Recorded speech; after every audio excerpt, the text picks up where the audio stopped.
Good evening, everyone. Thank you for being here. My name is Clay Newton. I'm the chairman of the Planning Commission, and I'll be walking us through this meeting tonight. I'm joined by 5 of my fellow commissioners. If you're here to speak tonight, we will afford you an opportunity to speak. Please wait until you're recognized, until I recognize you to come forward. If you're speaking on one of the, if you're a applicant, we'll give you a time to rebut any opposition to your, application.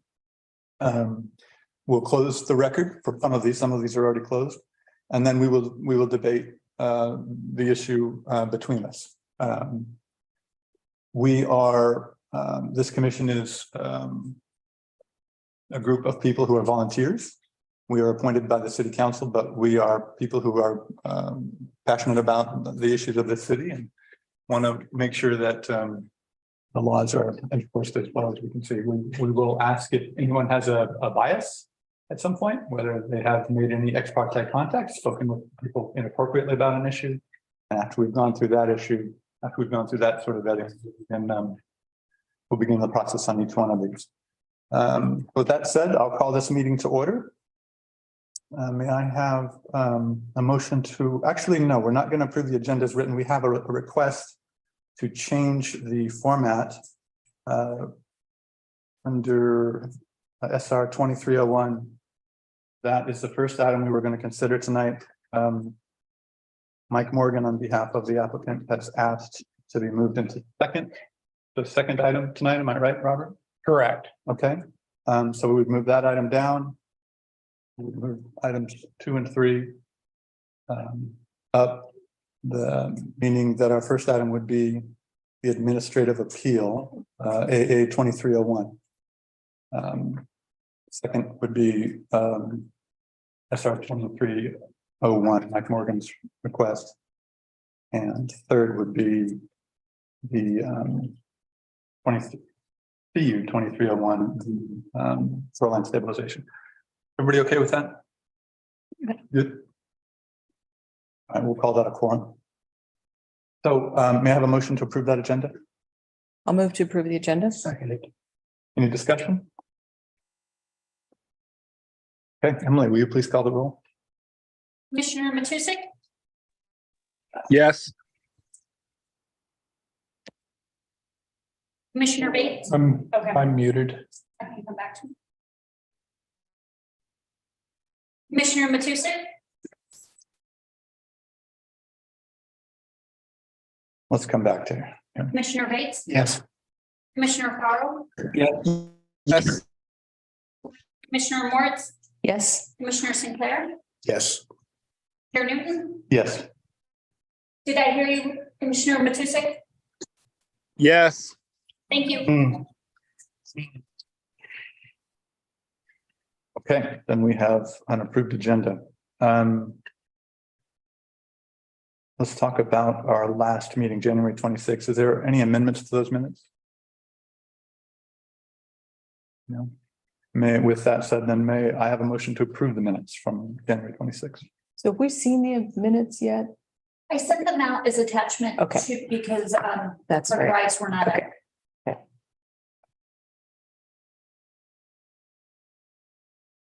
Mickey, did you want to look at it for a moment? Yeah, just one moment. That would be great. Yeah, just take your time. If you don't mind.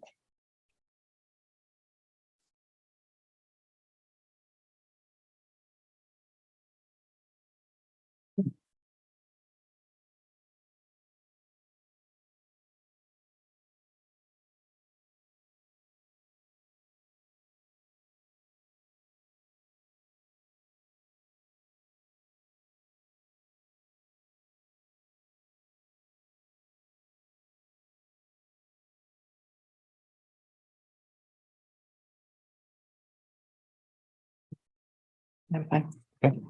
Move to approve the agenda or the minutes, please. For the second? Second. Any discussion? Okay, Emily, will you call the roll, please? Commissioner Moritz, Yes. Commissioner, Yes. Commissioner Matusik, Yes. Commissioner Bates, Yes. Commissioner Farrell, Yes. Chair Newton. Yes. Okay.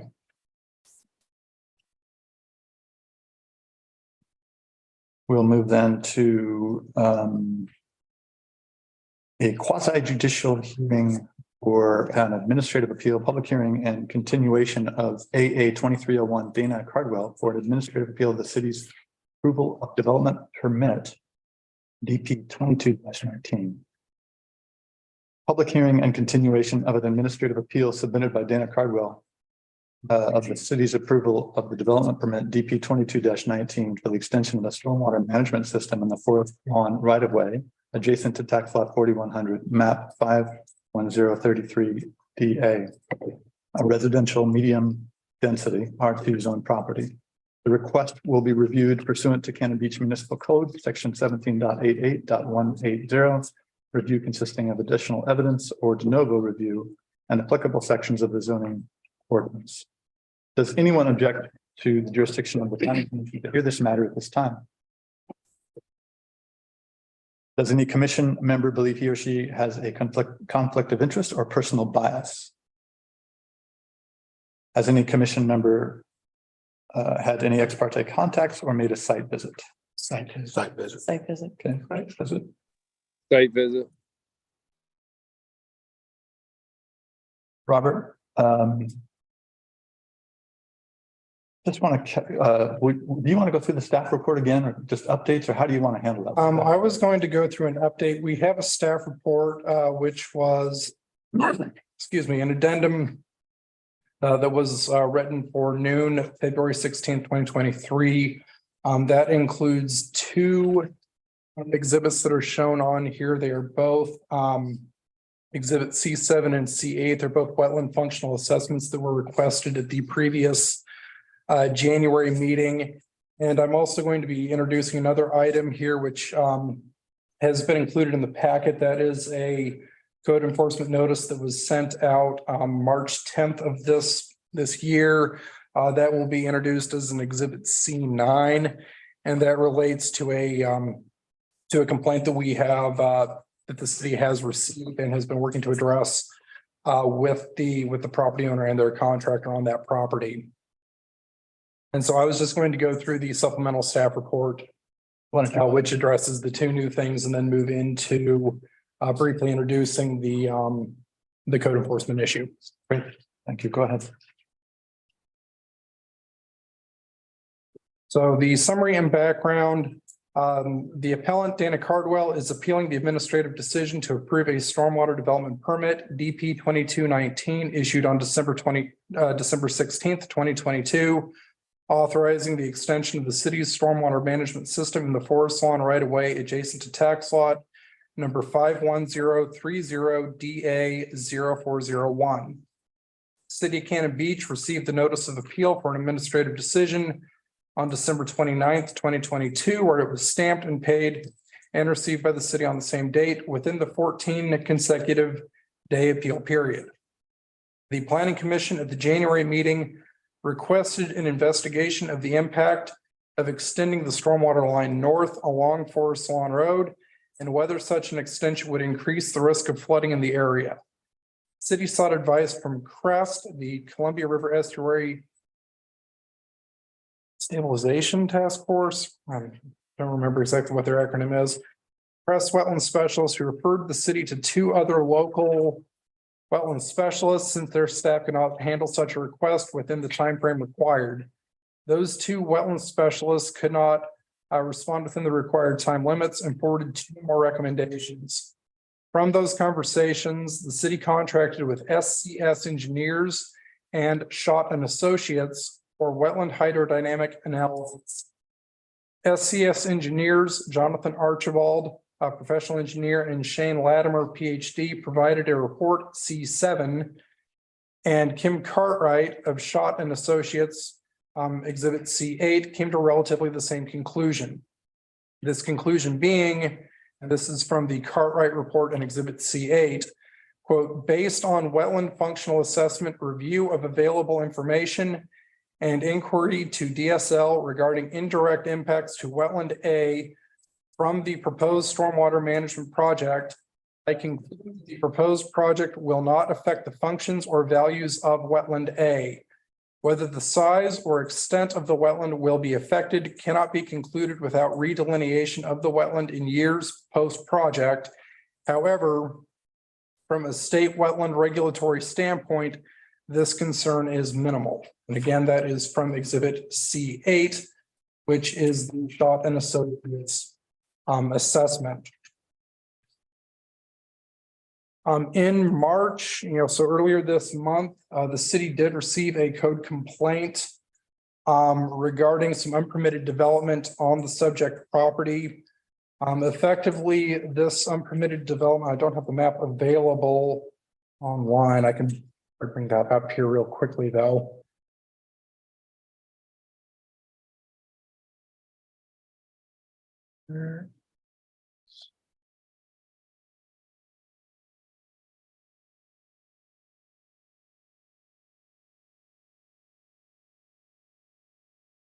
Essentially, the complaint regarded the installation of unpermitted piping starting from the northeast corner of Rosie Dorsey's house, where permitted piping was installed in December under a development permit, which brought a drain line out west to the street and connected it into city infrastructure, which would move that water to an existing daylight outfall north of the property. We found, as a result of that complaint, myself and the police department found an unpermitted line that appeared to extend from the northeast corner of Ms. Dorsey's house northeast into the subject property, where there was some water discharge observed. There was also some trenching observed. On March 10th, the police department did send a violation notice regarding the unpermitted development. In response to that, myself and Chief Shamorn met with Jamie Lerma at the subject property. Based on what we saw during that meeting, it appears that the unpermitted piping was removed. Some of the trenching is still in place, but there is a bit of a preference from the city's standpoint in minimizing the amount of human contact at the property. We don't want to necessarily have a whole work crew going in there and doing more shoveling and having potentially higher impacts to the property, doing more development related work.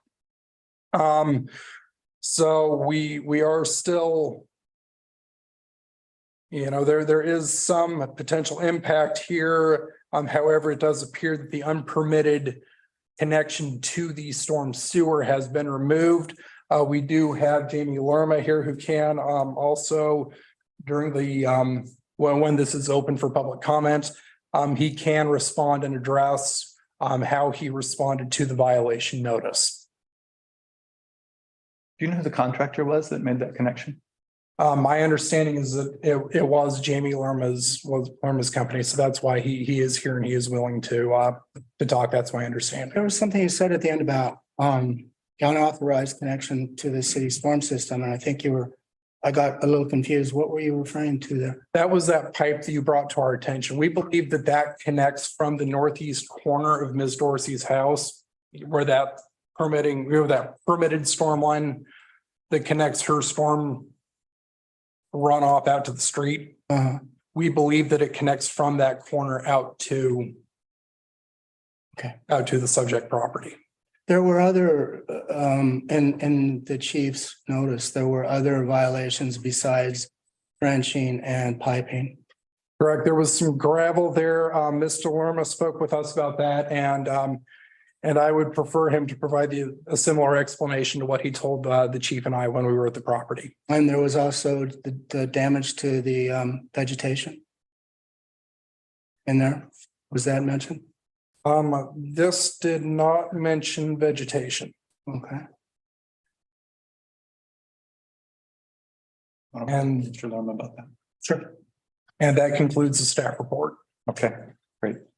Thank you. No additional correspondence? No additional. Okay. We closed this record. Did. This was not to be enough.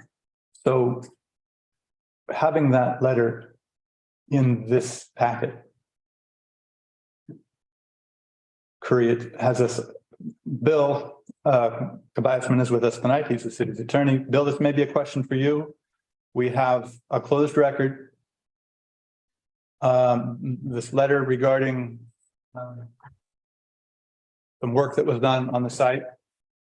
And Mr. Lerma here tonight to discuss what happened there. But it seems like we could be opening the record again, and I know we have some time constraints here. Any thoughts on how we handle this? Yes, Chair, my memory, and I'm just pulling up the minutes from the last meeting, was that the record wasn't closed.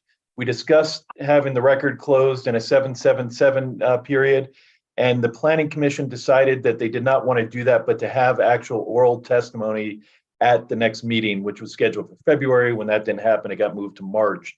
So the record wasn't closed, and you know, if you look at the minutes on page 5 of what I have, and this was not the full one, I believe I discussed the 777. Commissioner Bates says to take all the time we need to get the information. Applicant and city will need to get the information. Talked about the 120 days, and then it will be continued to the February 23rd meeting. So it wasn't a closed record; it was an open record for the continuance.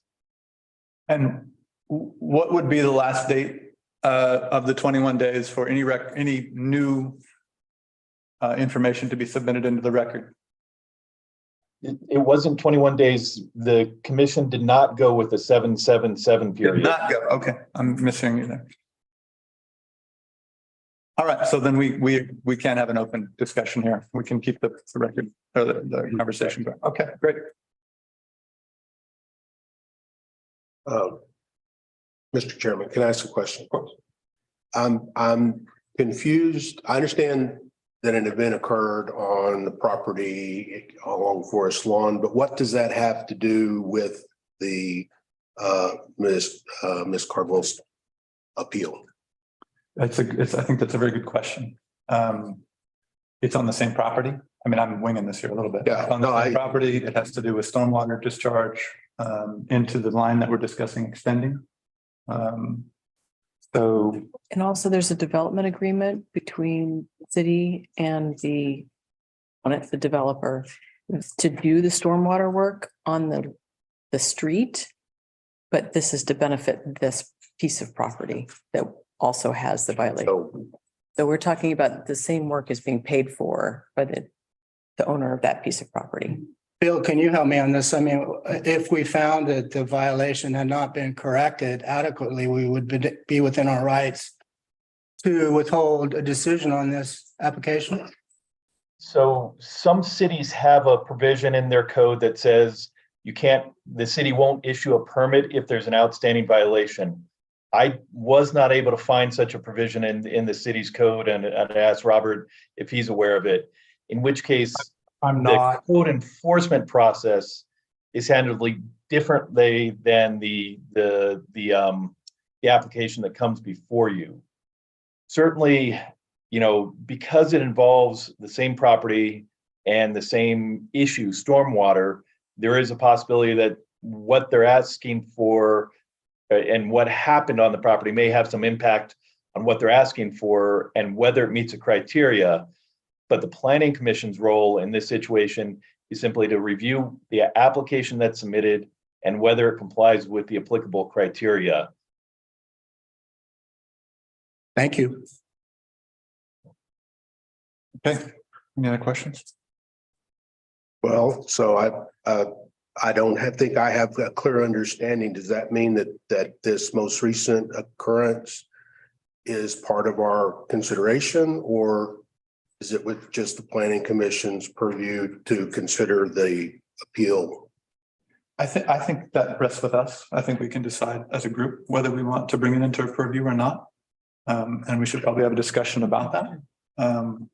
But if we are going to do that, we should give Mr. Lerma the opportunity to speak to what's going on here, just so we have as much information as we can get. Very good. So my inclination is to discuss it. If Yeah, absolutely. Okay, yes. It seems like if we do that now, then we know for public comment purposes. Yeah. What's pertinent. It's out there. I mean, it's Right. on the table. We should address it. Okay, so we'll move to the public testimony state. The pertinent criteria to be considered are noted in the staff reports and listed in the criteria sheets on the meeting page of the city's website.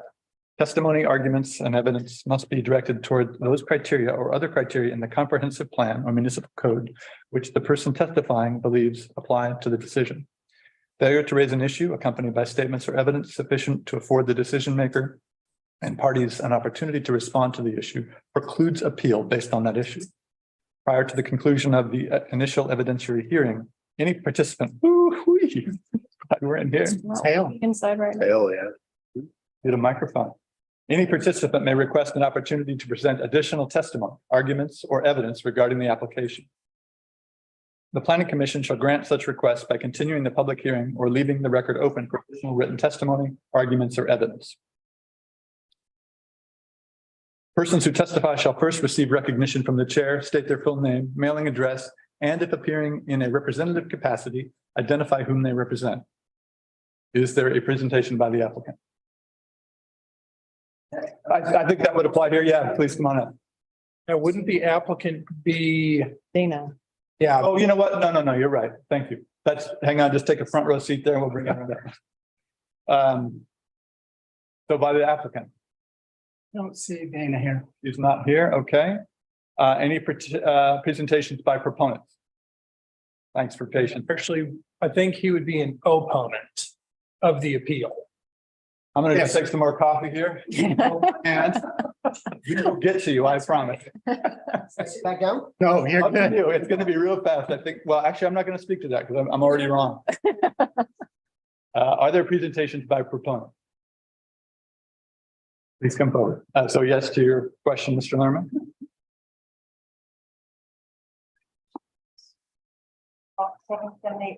I just had a question. Could you clarify what's happening with the 120 days? Or maybe Bill, just so we understand a little bit what's happened Sure. since January? Bill, you may not have heard that. And given my track record here tonight, I'm not going to be the one to lead on this. Can you please describe what is happening with the time period relative to this property or relative to this appeal? And I am actually going to rely on Robert because I don't see offhand where the 120 day is. But essentially, whatever the 120 day deadline is, it's still out there, and the application was heard at the January meeting. It was continued to February. The February meeting didn't happen, so it's continued to the March meeting. The 120 day deadline still remains out there, and I'll ask Robert if he can identify what that 120 day deadline is. Well, let's see, the application was submitted and approved on December 29th. So let me bring up a calculator here real quick.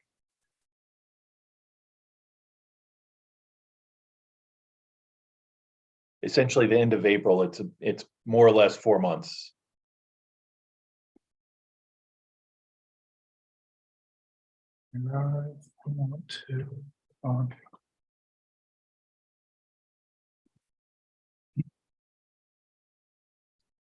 Started.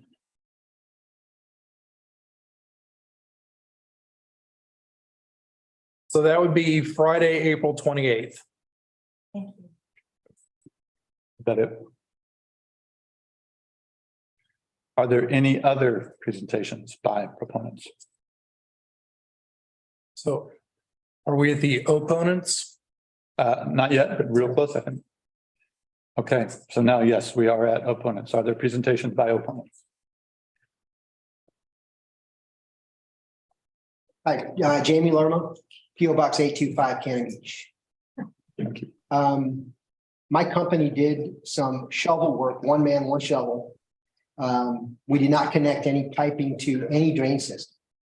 There was perforated pipe that was extended east about 20 feet that caught water in the wetland buffer that was draining off of Rosie's property after she moved her walking path retaining wall that was built onto Mr. Pieka's property.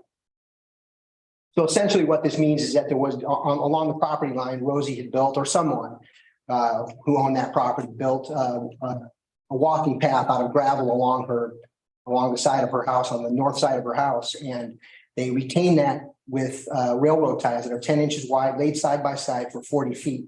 That was 100% on Mr. Pieka's property.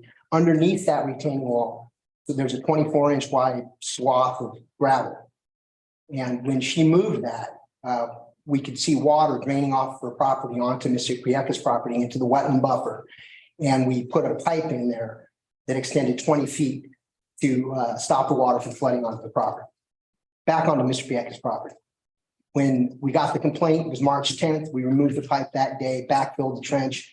I visited the site with Chief Schermerhorn and Robert Sinclair on the 14th, and they said no further corrective measures needed to be taken and that no further enforcement action would be taken. Why did you moved it to move the water off that you said? Is that where the buffer is? You put the pipe, the corrugated pipe in to move the water To the east, Now, tell me what's happening with the property now. Is the water still running out there? the water still runs. Okay. And so that water you think was held up by these two 10 by 10 railroad ties? Or No, so the water is coming through the groundwater? Rosie's house is backfilled with, I would estimate 50 or 60 yards of gravel. So there's gravel all around her house. There's her backyard is essentially all drain rock. So all the water that runs on her property runs to the low point, which is right there at the wetland finger, we'll call it. And put a pipe in there in the gravel that she had put in for her retaining wall, Okay. and just took the water to the east. Didn't connect it to the system. So I don't think this has anything to do with the city's proposal. No, I think it might bear it might bear on your intention with moving the other storm drain. If your intention is simply to move water from one part of the wetland to another, that's what we're concerned about is the wetland, correct? I think that's what this is all Well, this water drains into the wetland buffer. from groundwater into the wetland buffer and I into don't the know if I wetland. call it groundwater, but it's water that is draining from around Rosie's house, including, we think, but we didn't do any more exploratory work out there. There's also some perforated pipe that comes off of her foundation, it appears. We didn't go back into her property, but there's perforated pipe. There's pictures of it in the pictures that you took that extends onto Mr. Pieka's property. Those pictures were taken by Rosie. I'm sorry, I didn't take them. Oh, okay. She came to me when she saw what was happening. And That's her pipe. That's a piece of her pipe that we found when we were putting in our pipe. right. So that's coming off of her property draining. That's her foundation drain, I think. And that's onto Mr. Pieka's property by 15 or 20 feet. I've seen it laying out there. Have you torn it out? Because there's a bunch of perforated pipes sitting. We just cut it. It Okay. still goes on to Mr. Pieka's property. We just cut it off because it was right in the path of the pipe that we were putting in. That's essentially doing the same thing that her pipe's doing. But we took our pipe out. Okay, it's still there. Robert, there was one question. You said that you would prefer not to complete the remediation for a reason. Well, what remediation are we talking about? So what I would prefer is, and this is just me personally, as far as having work crews going out there with shovels, filling things in, doing things like that, I would prefer to avoid a situation like that because I think that's effectively just more development taking place on an undeveloped lot. And I think the less human contact that is not associated with an approved development, the better at this point in time. Usually there's mitigation when something like this I happens. want to jump in for just a second, Mike. I think we're towing it we have to be really careful here. It's not our role in this decision to jump in on that notice with the city and the police department. So if we have further questions from Mr. I still think it bears on motivation for moving the storm drain I think north. we could make our own assumptions about motivation. I think it's very important that we not have kind of a back and forth on this in terms of possible actions or not, and that sort of thing. Again, need to be very careful on I that. would like to reserve that for. I think we can come back to it with Mr. Lerman, if we have other questions No, from Mr. that's Lerman, we it. should ask them now, not with the benefit of kind of examination process. Are there other questions from Mr. Lerman? I'm sorry. PO Box 825. Cross examination, because no one asked me questions. I get it. Yeah. Thank you. Are there other presentations by?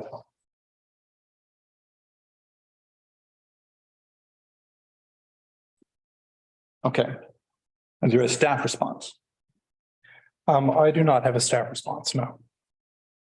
Well, the applicant didn't make it, or we didn't hear much from the applicant. Proponents wish to make additional statements. Okay, I feel like we're ready to close this Mhm. record. Yeah. Then we're going to close the record and move to discussion. Are you looking at me? No, I wanted to make sure I was clear there. I felt like we might be going down the road of cross-examination. Perhaps. So, let you ask a good question. Maybe we start on at the back of this, the most recent thing, this most recent event. My inclination is, it's not a part of our decision. I think it can be part of our discussion, but there's not much we've done. Not in our purview, in my opinion. Not yet. I think we need to have a discussion about mitigation when somebody tramples all over a wetland, but that doesn't have to be here. Absolutely, yeah. That's just my opinion. Other councilmen? No, I think you're correct. Sure. Newton, if I might weigh in a little bit. I certainly understand the desire for mitigation, but any mitigation would have to be driven by the criteria in the code that you're looking at for this application. Correct. We're not even going to consider it here, Bill, but when we do, we'll look at the code. Okay. Okay, well, let's go to the issue in front of us then. I wasn't here, so I didn't see, I did see the video. A lot of the questions had to do with a couple of these reports that we just heard, Robert. Yeah. Anything in that you had additional questions? Yeah, I did. The report that I think you indicated, Robert, supported the fact that moving the storm drain north 140 feet would not affect the function or the value of the wetland. Is that correct?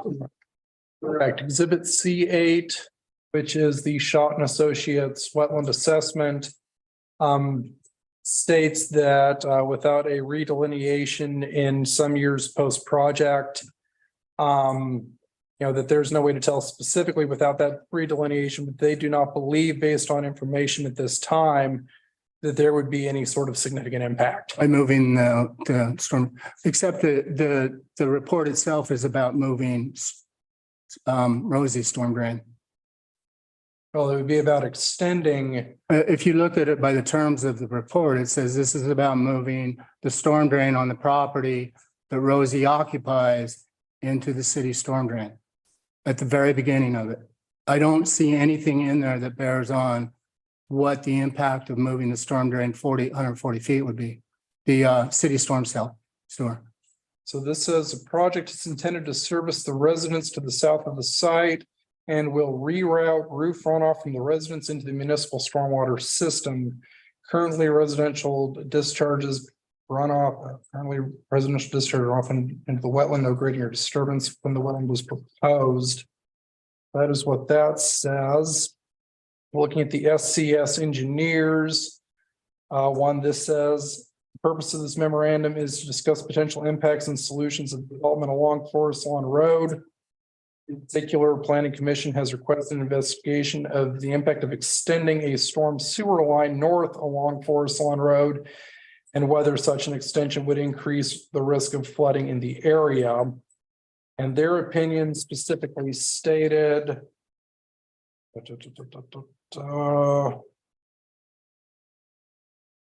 say here.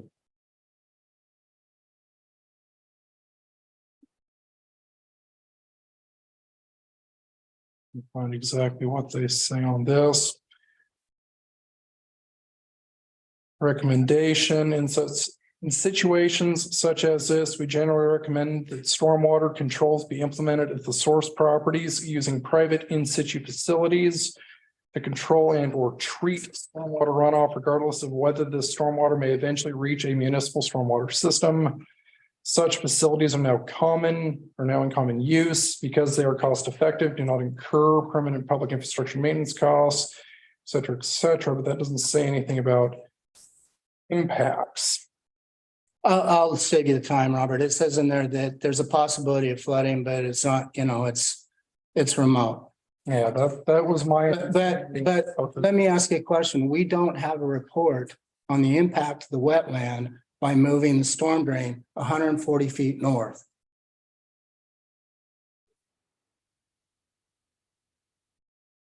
Unfortunately, these are the two memoranda that we have. Okay.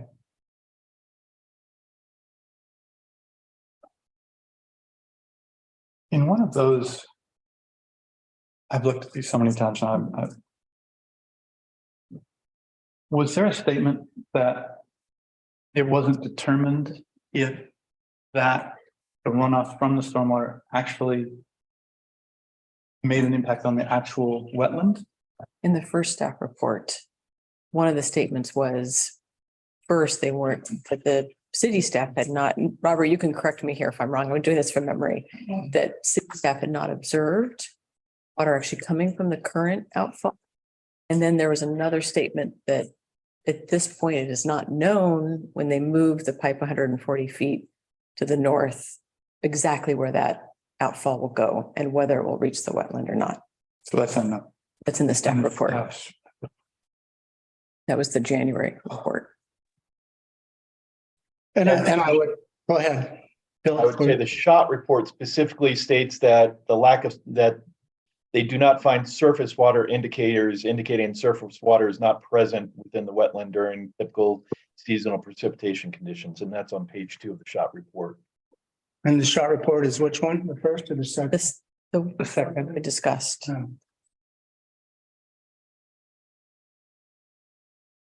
So overall, I think my sense is that just if we take a step back, feel as though there's a whole stormwater question that would be best addressed with a stormwater management plan, even though we're not really there yet because there isn't a proposed building. It feels as though there's a lot of pieces going on that it's hard to keep track of. And I don't know if we have a criteria here in which to require that, but I would just say logistically, it would make a lot of sense if we could step back and say, let's have a full stormwater management plan and then make sure it's done right. Well, that would get to Rosie's question. Do we have enough information here for even the city to have made this decision? And I don't believe they did. I think if you look at the standards, that is a minimum requirement from the Director of Public Works. But let me, let's stay with that one. I think if you look at the standards, I mean, I was confused after, I'll confess, 2 months ago when Jeff came in and said, well, these are utilities anyway, so why should this matter? And I'm sitting there going, well, it's interesting. It says utilities are always permitted uses, but it still says down here in conditional uses that storm point source discharge and alternative stormwater methods are conditional uses. And I don't think Jeff actually addressed that properly, but I tried to figure out why the city would make that distinction between utilities on the one hand, which they'll always allow, and stormwater on the other, which apparently they won't. Of course, remember, we have the issue of where the project is occurring. So, And I'm going but to a project that's I'm gonna not get to in that. wetland overlay. I get that. So we can't answer that. And the only answer I could come with is the city is concerned about stormwater running into the buffer. I mean, the whole zoning ordinance is intended to address that situation with respect to stormwater. And if you look at it, if you go to the standards in 1743-050J, well, first, if you start with 050, it says here are the standards for permitted and conditional uses under this overlay zone. You go down to J, and it's the only standard that says, that addresses stormwater. And then there it says, when water dumps onto the buffer or the wetland, then these are the actions you have to take. In my opinion, the conditional use is not where you put the outlet, but what happens to the water. And the city is always worried about that. And, we're sitting here now, I know Bill gave us a nice opinion about what state law is, but we have to enforce this code. And the code says, stormwater shall not drain into the buffer or the wetland. Now, we went through it back in, God knows, 92, 99. Apparently, I'm hoping they went through a process then. I'm assuming that that was legal since it existed for roughly 30 years. We are here now looking at a proposal to move the storm drain 140 feet. We don't have a report on what it does to the wetland, so we can't intelligently judge. We have a piece of document that says the impact is, the intention of that move is to drain a piece of property, take the water out of the wetland. And in my opinion, I'm not sure that's a sufficient reason for us to go ahead and approving. I will summarize. This is a conditional use. We have to follow the standards. The standards say, follow the natural course and make sure that the storm drain, when you've approved it, meets the city's designs, including the recommendations made by this consultant who said, do point treatment. It's a simple matter. We have a conditional use. It shouldn't be a development permit. And we don't have enough information, even if it is a development permit. And I think we need to sustain this appeal and send this back for a conditional use permit and the appropriate information. Would it even be a conditional use permit though? It seems like it would need to be a part of an overall larger permit for the development. I'm looking at, when you said that stormwater management plan, I'm looking at that very section you mentioned, and it seems that the request to extend that stormwater line needs to be on the applicant as a part of their stormwater management plan. Well, I think you're right. I mean, this gets down to that whole matter of whether we treat land use issues separately from building issues, and our staff is moving in that direction. They're moving in that direction and anticipating of completing a code audit where, we're all going, well, that's fine, we can do that, but we need to restrict the discretion of city officials just to go out and prove anything they want. So we're not ready to move in that direction. Again, it comes down to, is this the correct time? And is this the correct vehicle to allow this to happen? Well, it is the correct time because it's in front of us. And we have to work with what we have. No, and I'm telling you, Bill has a question. Yeah. Bill. Thank you, Chair Newton. And I guess I want to weigh in with what I mentioned in January and remain of the opinion that the stormwater overlay regulates uses and activities in the wetlands. This is not a use or activity in the wetland. It occurs outside the wetland. It occurs outside the wetland buffer. I certainly understand that the city is concerned about flow into the wetlands. That's what they adopted the wetland overlay for when they did that. And this planning commission may have a different view of what should be done to protect the wetlands. But you need to apply the code that's in place, and the code that's in place deals with the uses and activities in the wetlands and wetland buffer. This Bill, isn't occurring in. let's read 1743J, 1743-050J. Does somebody have it up? I can. Well, before we get to J, let's start with A, because it's the general standards that J is under. Correct. And So it start with- deals with uses and activities in protected wetlands. Following standards are applicable to uses and activities listed in section 1743-030 through 1743-045. That would be, these are the standards under which we evaluate permitted, the city evaluates permitted, and we evaluate conditional uses. The only. Evaluate uses and activities in the wetland overlay zone. Does it say that? The following standards are bound on, yeah. And it says sections 43030 and section 43045. Bill, and then I go to J. And J says. Where's J? That's in 050, the standards. And the following standards applicable to uses and activities listed in these things. These uses and activities are subject to the base of the over. So the fundamental thing that has to happen is a use or activity in the overlay zone.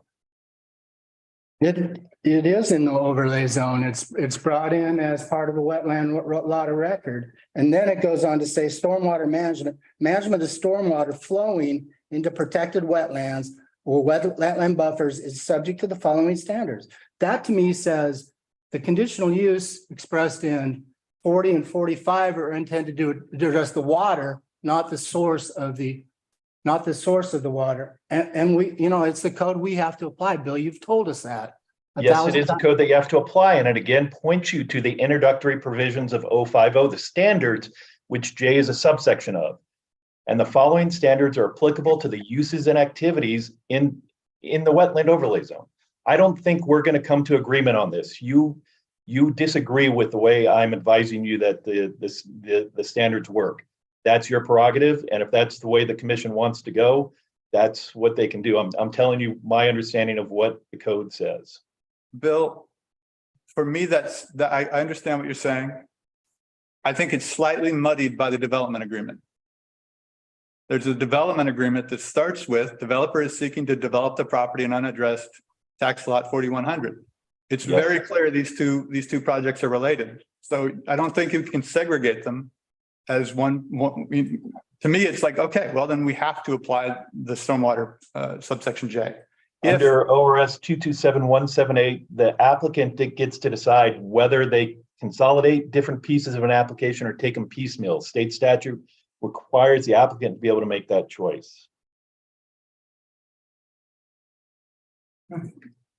Bill, you know, we can't disagree. I think We planning can. commission is going to have to decide based on the way they read the language. I would assert to you that even if we agree with you, there is not sufficient information on the record for those standards to have been properly evaluated.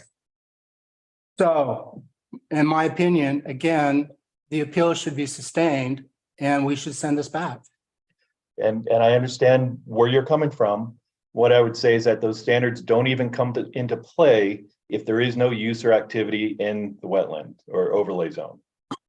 And, you know, if you read it a different way, that's a planning commission's prerogative. My advice to you is that that's not the way it reads.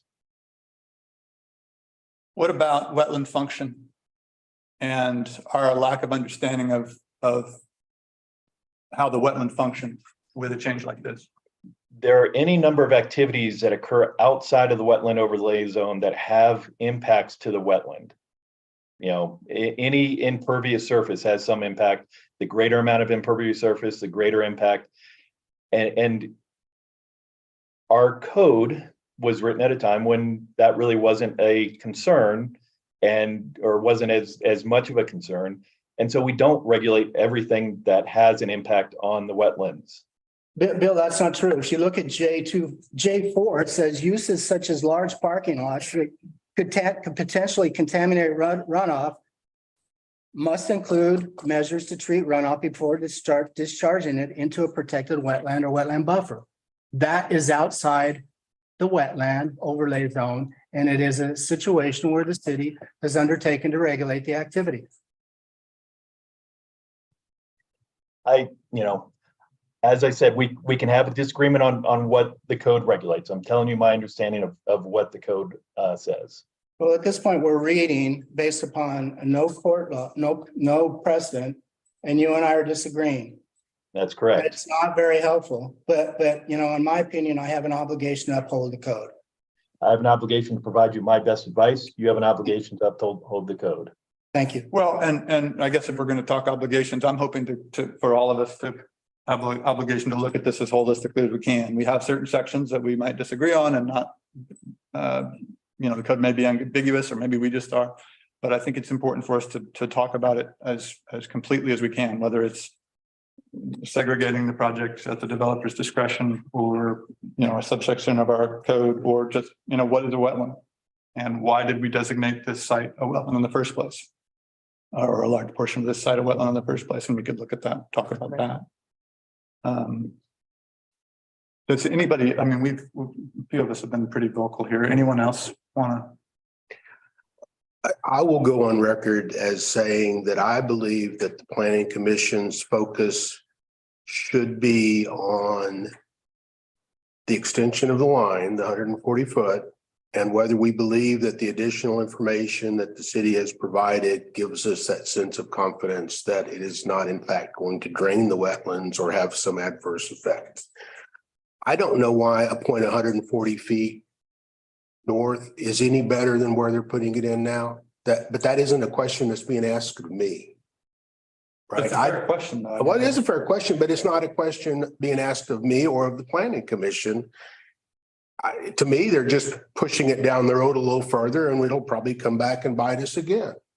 And it- I don't know, but that isn't part of our purview, I don't think. I think we're simply being asked. We could look at it that way, though. I mean, that whole piece of land is 2.5 acres at one time that has continuously been pushed down the road. And what is a wetland is going to be a retention pond if we're not careful. It is going to be a big puddle down on the end. So I think we have to be very careful with going, well, this time it's different. This time it's different. Well, that's what they said back in 87, 2000, whatever the different. And I don't want to get into a debate But because I'm not an expert, but I don't see that much difference in the size of the wetland from that delineation that's dated the early 90s to the most recent one. Yeah, the outline characteristics have changed a little bit, but the size doesn't look that substantially different to me. Mhm. But that's just my layman's appeal or opinion. I just think that we asked for the city to come up with some experts to tell us if we move that line, is it going to destroy the wetland or not? But they don't answer that. They really don't concretely answer that. Well, they don't. And I agree, they don't concrete, and I suspect that no good expert's ever going to go on and predict the future for anybody. Well, then how come? Well, they could. They just But they put a lot of work into it. I think they gave you a relatively decent qualified answer In the time they could. I mean. in the time they could. They couldn't, you'd have to study that for a while. But we don't have to rush to make a decision that could have long lasting impacts in the future, that even the report talks about, that they don't know what impact the future could have. But I think our due diligence is to make a decision that's as best as we can, as balanced as we can, that protects what we do know. We do know that moving water over wetlands could have a devastating effect. We do know that this extension could do that. I think we should move it back. So tell me if I get this wrong, then I think the logical extension of that is then that we simply say, we don't agree that this permit was properly done, and we vote to, I don't know, remember whether it's agree or deny that whatever's in front of us, but we simply send it back. We would uphold. We've got legitimate concerns that have not yet been addressed by the data that was, the new data that was provided for us tonight. I agree with that. I mean, and it's, you know, Was that first, is that a motion and a second? Yeah. I'm kidding. you could almost see it that way. I'll move that we sustain the appeal and send the permit back for appropriate consideration. I second that. So what will appropriate consideration mean? I think Hmm? trying to pick. Well, one is I can't tell whether follow the standards, right? I mean, even if the bill is right and this outlay has to be on the wetland, even though you can put, anyway, even though it's on there, there are things that in here that were never completed, where the public works director determines that, let's see where this is. Determines the volumes will be significant wastewater management systems must disperse water rather than discharging at a single point. We don't have that. We don't have that particular finding. This bit about where the uses in such as large parking lots that could potentially can contaminate runoff must include measures to treat runoff before discharging. We don't have any indication of that. So what we're saying is that we would be upholding the appeal basis that in issuing the building permit, the city should have considered stormwater management under 050J. We don't know if it even meets the city standards. And that's something the public works director is supposed to tell us. Well, I've seen what the city did north of there when, I don't know why they did it, but they pulled the drain out and put a new one in and left it uncovered. There's no netting, there's nothing to prevent critters from going in there, from mud backing up. I can't believe that meets city standards.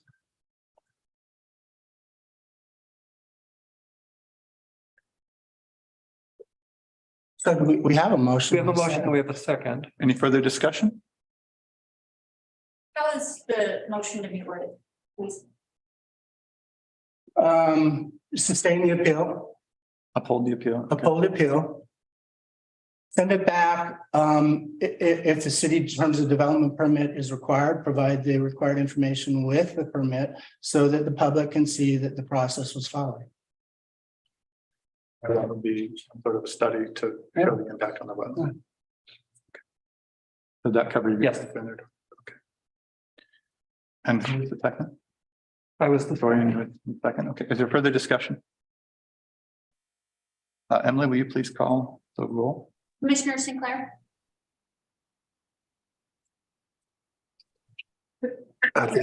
I think no. Commissioner Matusik, No. Commissioner Bates, Yes. Commissioner Farrell, Yes. Commissioner Moritz, No, Chair Newton. Yes. That vote. Tied.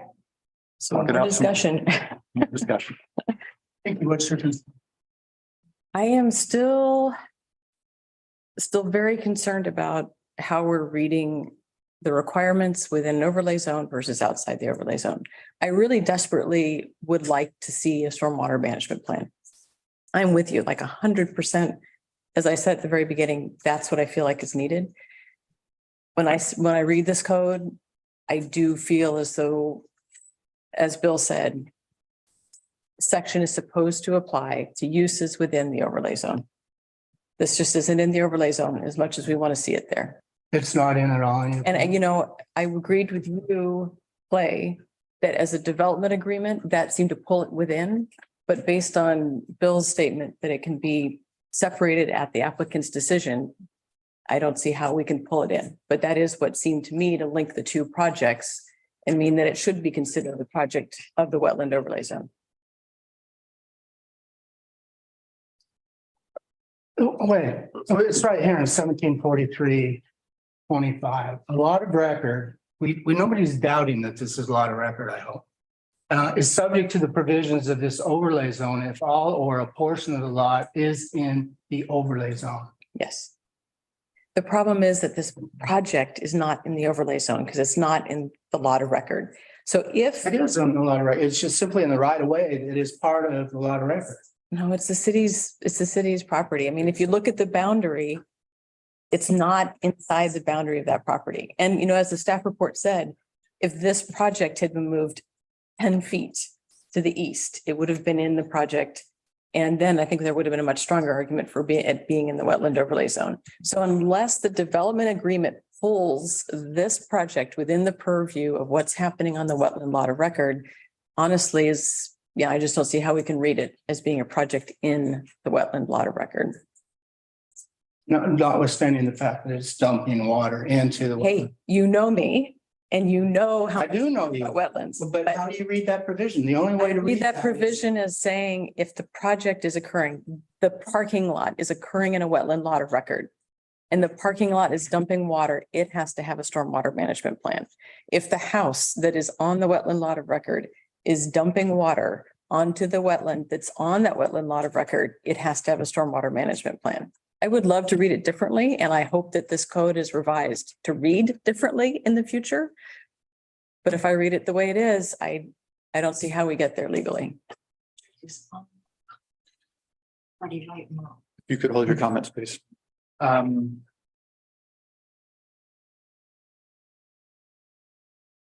I think here, let's clarify this. So Robert, maybe you should correct for me, but when I looked at where the proposed pipe extension is, it looks like it is on city property, not just right away, but actual city property. Am I incorrect? Maybe I'm wrong. It's in the undeveloped city controlled right of way. And so, I wouldn't say it as city property as such, because that refers to, and to my understanding, Bill, correct me if I'm wrong, city property would refer to a parcel of land that the city owns. So could we say, maybe Bill can correct me, is the project actually on somebody's, private owner's land if it's in the street? The most recent Court of Appeals decision about this issue has said that right-of-way is considered city fee property. When the city disposes of the property, there are limitations on where it can go, in that it ends up going back to, the property owners on the side if it were to vacate that road, which doesn't seem likely, but it was dedicated to the city. It is considered city property under Oregon law. Bill, what about property taxes? Did you tell me that on that 25 feet behind my house, I'm paying property taxes on city property? I have no idea what the 25 feet behind your house refers to. It's like the 25 feet around this one, or the 15 feet or whatever it is. So city right-of-way, dedicated public right-of-way is considered to be the property of the city. It's still on the wetland lot of record, correct? I'm sorry? It's still on the wetland lot of record, though. No, the city right-of-way is a separate parcel than the lot of whatever lot the developer owns in this situation. So could you fill us in a little bit more on the ORS that relates to separating, for instance, a development agreement from the rest of the project? Sure, it's ORS. I want to say it's 227-178, but it could be 175. Let me confirm.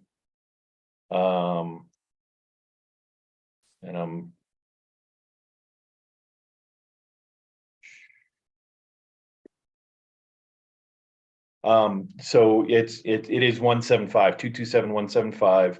Okay. Allows an applicant to consolidate any and all permits needed for a project. And LUBA, the Land Use Board of Appeals, has said that means it is the applicant's decision to control their application. They can do a piece or multiple pieces or the whole thing. It's at the applicant's election what they want the city to review. So even if the applicant decides to do a piece first, if it is intended to benefit a later project, does that decision really say that you can't analyze it in part, as a part of the later project? The question is whether the development proposed by the application is consistent with the criteria. And if you look at it and say, well, the only reason they're doing it is for this later thing that is not part of this application, and we have real problems with this later thing, you can say we have real problems with this later thing, and they may well be wasting their money and effort and doing things that don't make sense, but you can't force them to apply for a permit that they don't want. Your review is on the application that's before the commission.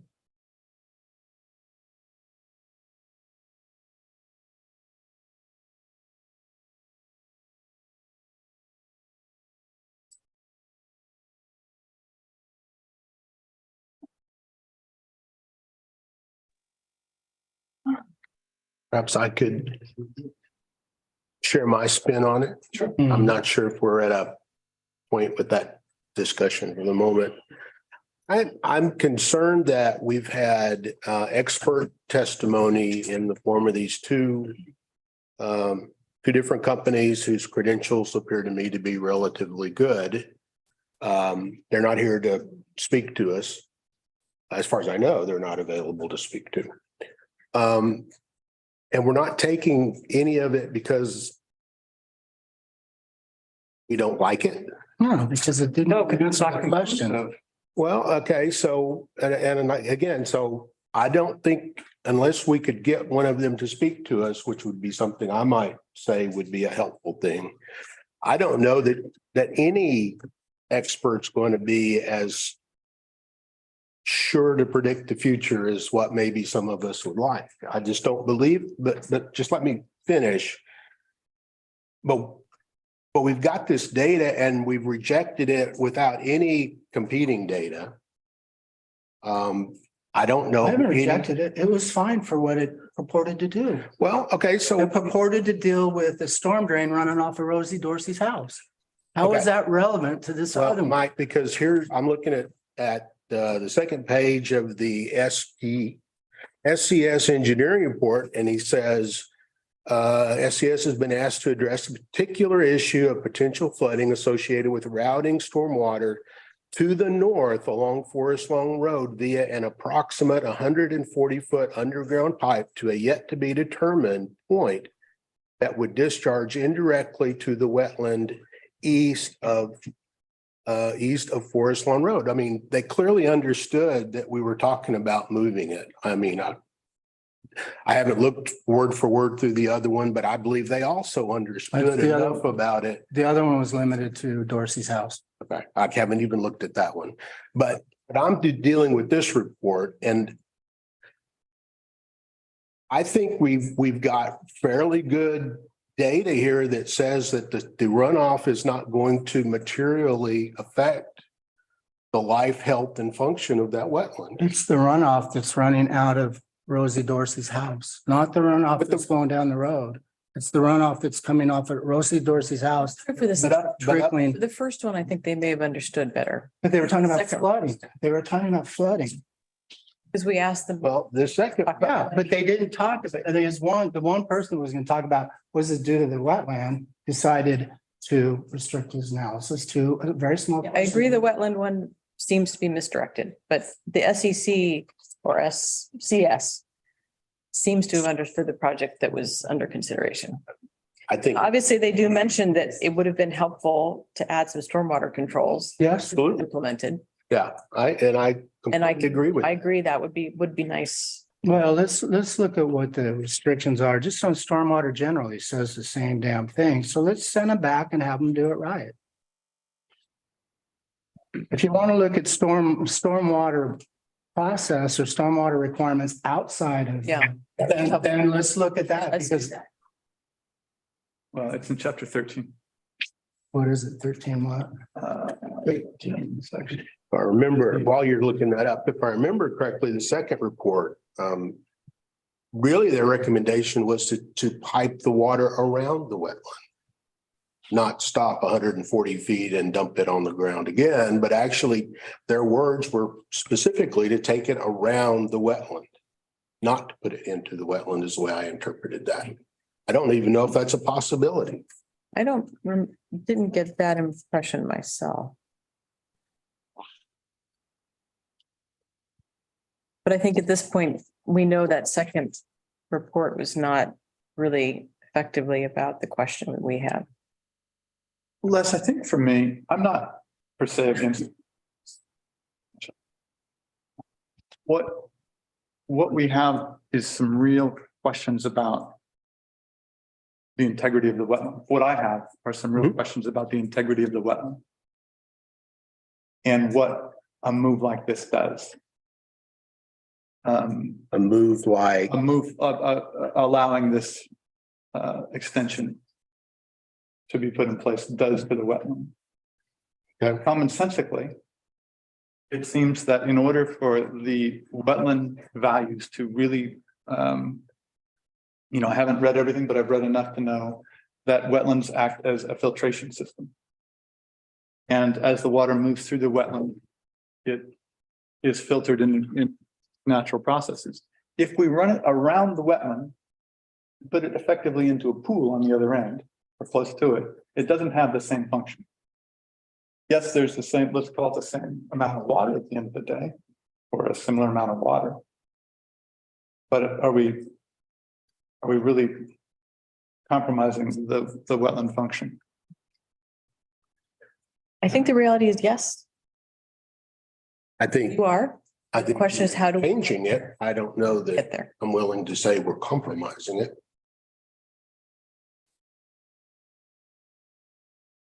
Because I don't know. Yeah, and I think I'm the same, I don't know. You know. So we have these uncertainties around this. And all these unknowns, and it just puts me in a defensive position. And we have it on the right of way. which is, you know, I can't argue with Bill on who owns right of way, but I know that I still own that right of way, even though the city has control of it. So I think it's on the wetland lot of record. Well, I don't think we do have that. I think the code, I mean, commonsensically, maybe you and I feel the same way, but I don't by our code. Common sense. Where does the code say the right of way is owned by the city? Well, you know. Well, Bill just cited the case. I don't think we can argue with that. So did we vote and now we're rediscussing so that perhaps we revote? No, yeah, we are, We had a tie. we had a tie. So is there anything, the fact that we're missing one of the commissioners, does that have any effect on this? If you have a tie, then you can either choose to revote or keep discussing and try to revote. Unfortunately, we're an even number tonight. I know. This is the night we needed a second. Get Eric on the phone in Israel. If I had his number, I would. This is exactly why you never put engineers together on a project in even numbers. They're always in this thing. Are you an engineer? I am, in Don't- fact. okay. Aaron, do you have some input, by the way? I don't have anything new to share. I don't think further discussion will change my mind in case we're polling jurors at this point. And Bill, if we end in a tie, we just end in a tie, this thing ends, right? I mean, it's approved as or do we? I muted myself. So the way it works is as Commissioner Moritz indicated, you know, if it's a tie, keep discussing, see if you can change votes.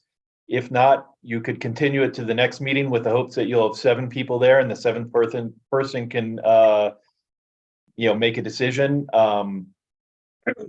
The other, to the extent you can't make a decision or the 7th person abstains or it ends in a tie and there's no other possibility, then the original application is denied because the applicant always retains the burden of proof. So if the planning commission ends in a tie, it ends in a denial of the permit. Or in this case, the denial of the appeal. Well, no, the person who wants to do something always carries the burden. Okay. And so that's the original applicant in this case. And even on appeal, even if it's appealed by somebody else, the applicant retains the burden Okay. throughout the process. And what about the 120-day rule? Well, you know, it's at the end of, it comes up at the end of April. If the city has not made a decision, and that includes both the planning commission plus any possible appeals to the city council, what that does is allows an applicant to seek mandamus in circuit court and flips the burden. The applicant then is entitled to the permit unless the city can show that they went otherwise. But the applicant doesn't have to do that. And very often cities that go over the 120-day limit go on and eventually make a decision without being mandamus action being brought against them. So it really gives power to the applicant to say, yes, I want to go to circuit court and force this issue. But mandamus can be inexpensive and can be troublesome as well. So a lot of applicants don't do that even when it goes over 120 day. As a practice, I think the city is well served by making decisions within 120 days. But if you can't make a decision, you can't make a decision. If, Bill, if mandamus is filed and then we make a decision, say on day 150, does that moot the mandamus or does that continue even though finally we've made a decision? You know, once the mandamus is filed, the city loses any jurisdiction to make a decision. So if mandamus is filed on the 125th day and the city makes the decision on the 126th, it doesn't matter. There's no decision. It's Fun up to- stuff, everybody. Fun stuff. You will meet in 2 weeks. Get Eric here. Is he back in 2 weeks? You know, when does Eric come back from Israel? He will be back, not on the 29th, after the 29th of this month. Of March, right? So he'll be back in April. We can meet the first week in April. But should we not find out first if anyone has changed their votes of 6 of us? Or we make a decision to move it to next meeting? Yeah, we could. Yeah, I'm still open to conversation. I Yeah, I I'm could fine with be moved continuing the conversation. one way or another. I haven't been moved yet, but I'm open to. But we should, I guess I'm asking if we should ask each other if any of us have changed our votes as a result of the discussion we just had. Okay, let's do it. I have not changed my vote. Not yet. Nor have I. I haven't. Not yet, Aaron, you said you hadn't, so we're right where we were. but you're right. We should keep checking in. Personally, I think Mickey hit the nail on the head in that what we really would like is a stormwater management. Call it plan, call it an understanding where we knew what all these moving pieces meant. I'm not aware of any way, what decision we could make tonight that would cause that to happen. It depends on Eric's vote, and then it just goes to the council and, or it's appealed and appealed. Well, yeah, and you know, So can we move this to next month's meeting? I think we should discuss that because it Yeah. starts to get a little bit dicey. I don't like the idea of us pushing this so far that city council can't weigh in. Yeah. Because this does need to go to city council. I mean, honestly, we are not a final arbitrator here. The final arbitrator is city council. So there's always that Pass it to them. opportunity. honestly, I'd like to see us pass it tonight so that they do have time to take this up, because this belongs at city council. I don't know. I don't have the time. Personally, I trust Bill, but personally, I'd like to do my own research on this. I'd like to find out a few things, and I'm not ready to vote. I mean, there is a question of whether this is in the overlay zone or not. And Bill has weighed in very heavily, but I'd like to look at it myself. Chris, you have something to add? Yes, what I want to remind the council, and thank you, Ms. Ritz, for saying something about the council being the final decision maker and needing time. Whatever time you're talking about leaving, if it's the end of April, then, and you were to have a meeting even first of what's next, April? May. May? 1st of April, right? Okay. It doesn't give them time. No, what happens is 20 days right away is taken for notice from the city council, and that's 10 days. And they are the final decision maker. And so I ask that you do whatever you need to do to compress the time to be able to make your time recommendations. But I think it's not a good service to the council if they have like 10 days or less, because we've had that once recently. I think we had like 2 meetings or 3 meetings in the 10 days. After, Give me some. Aaron, you're not muted. Robert, once again, the 120-day date was 28th of April. That was April 28th. 28th. Sorry, that's my cat for the record. Hello, Kat. Cat vote. What is it, a cougar? A big, yeah. I think we need to pass this on to city council. And what does it mean to pass it on to you? So it means to me that they get a bite at the apple. And so I think if we make a vote tonight, it gives them time to review the decision and vote on it at their April meeting. So we need to come up with a yes or a no. So let's talk about how we get to the council. We get to the council by supporting the appeal. Well, we get to the council by coming up with a vote. No, Yeah. if we reject the appeal, there is no, I don't think Dana or anybody else is going to appeal this to the council. Okay, I think that I was assuming Dana would take it to the council. No, so if you want to take it to the council, then the only way to do that is to vote yes on this appeal. And they can, in their eminent wisdom, decide.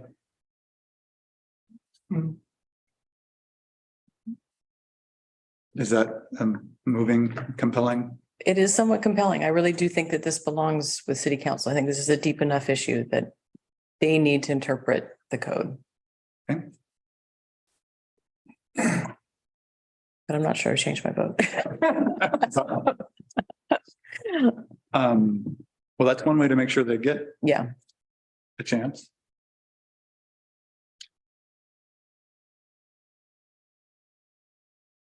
Liz, what do you think? Don't know what to think. This commission has to make a call, can't simply send it forward. I would almost think a tie would require it to go forward without someone changing a vote. but I don't know the There's rules. any procedural. Yeah.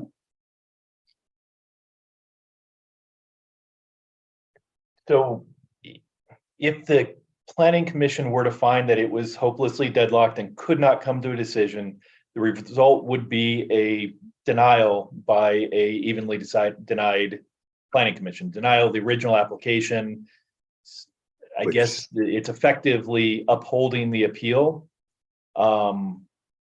And that is a determination that the planning commission can make tonight. That would end up, denying the appeal, denying the permit, upholding the appeal, and then the applicant could choose to appeal it to the city council. Maybe we should call it hopelessly deadlocked. Is that a legal term? Hopelessly deadlocked? Legal enough. Okay. I think hear what you just said. So I would be comfortable with saying that we have deadlocked. Okay. And that this needs to be taken to city council, which, as Bill says, will effectively deny the original permit. I would support that. It's a circuitous way to sustaining the appeal, but I agree. I think we're there then. All right, we are hopelessly deadlocked.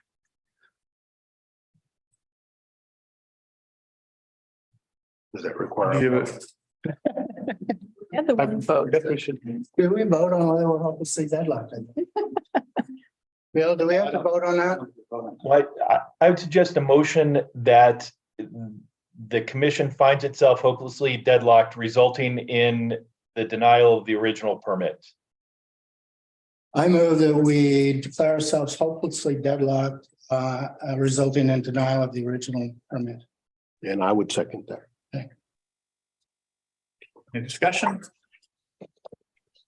Will you please? Les, did you second that? I did, yes, ma'am. Commissioner Farrell, Yes. Commissioner Moritz, Yes. Commissioner Sinclair, Yes. Commissioner Matusek, Yes. Commissioner Bates, Yes. Chair Newton. Yes. Okay. I guess Robert will get a decision out tomorrow and we'll see if someone appeals it. Before we leave this matter, Commissioner Bates, just for your information, if you want to do your research, the case I was referring to is Landis versus Limbaugh, and it's 282 ORAP 284, a 2016 case. Hey, thank you. Thank you, Bill. Mr. Kabizman. Of course. Okay, moving on. Next hearing is a quasi judicial hearing regarding public hearing and consideration of SR 23-01. Mike Morgan requests on behalf of Jeff and Miriam Taylor for a setback reduction for a fourth edition to allow emergency access at 1956 South Hemlock Street. Mike Morgan on behalf of Jeff and Miriam Taylor, application to allow a setback reduction to reduce the backyard setback from the required 15 feet to 5 feet in order to build a small porch of 72 square feet to be used as an emergency access. The property is located at 1952 South Hemlock, tax lot 4300, map 51030DD, and in a residential medium density R2 zone. The request will be reviewed against the municipal code, section 17.645.010, setback reduction provisions established. Does anyone object to the jurisdiction of the planning commission to hear this matter at this time? Does any commission member believe he or she has a conflict of interest or personal bias? Has any commission member had any ex parte contacts or made a site visit? Site visit. Site visit. Robert, may we have the staff report? Yes, Michael Morgan, on behalf of Jeff and Miriam Taylor, is seeking a setback reduction of the required side yard from 15 feet for a dwelling on a corner lot to 5 feet to allow for a ground level doorway that would serve as an emergency access for proposed new single family dwelling that is intended to replace the existing dwelling. The subject property has significant slopes and the current residence is set into the hillside and is a non-conforming structure that was built as it was built on a retaining wall set 12 feet back from the property line. Plans for the replacement house indicate that it would be built in conformance to current setback standards. And this request is for an 84 square foot porch that would extend 10 feet into the side yard setback. In the event of a fire or other emergency, this would enable direct access to the second floor from Hemlock Street. The first applicable criterion is 17-10-040, the RL lower density zoning district standards. And the staff comment for that is that although full plans have not yet been submitted to the city, information provided by the applicant indicates that the proposed replacement structure will be designed to current standards in municipal code with the exception of the requested setback reduction. Prior to issuance of the building permit, city staff will review a development application for compliance with established standards for the zoning district. These criteria. The next criterion is 1764 for setback reduction. For 1764-010A1, the subject property measures 7,201 square feet, and the applicant's materials state that the total building coverage will be 24% or approximately 1,730 square feet. The applicant states the replacement dwelling will be sited largely within the footprint of the existing home. This meets criteria. For 1710, for section A2 regarding significant views of the ocean, mountains, or other features, there would be no impacts to significant views as a result of the proposal, meets criteria. For section A3, the proposed building location will not interfere with solar access of buildings on adjoining property. Comment is that there would be no known impacts to solar access as a result of the proposal.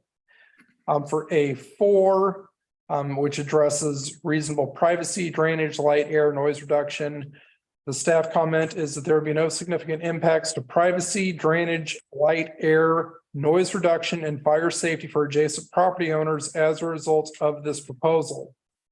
As per application materials, the current house and its proposed replacement are positioned in a way that two large Sitka spruce trees on the northern and western portions of the property will be preserved with minimal potential for damage to their root systems. Meets criteria. Now 17-010A5, adjacent rights of way have sufficient width for utility placement and other public purposes. And I would like to amend the staff comment. We did receive a comment from the Public Works Department. And that letter is included with your packets. That is a February 22nd, 2023 letter from Karen Labonte of Public Works, which was also signed by Rick Hudson, the emergency manager, and Mark Reckman, the fire chief. And this is in regard to potential interference for plans to install seismic valves within the public right-of-way in proximity to this property, and how the setback reduction could interfere with the ability to place seismic valves on the property. So there is an apparent there is an apparent conflict with the utility placement or other public purposes based on that letter. As far as moving into section A6, the reduction will not create traffic hazards or impinge upon a public walkway or trail.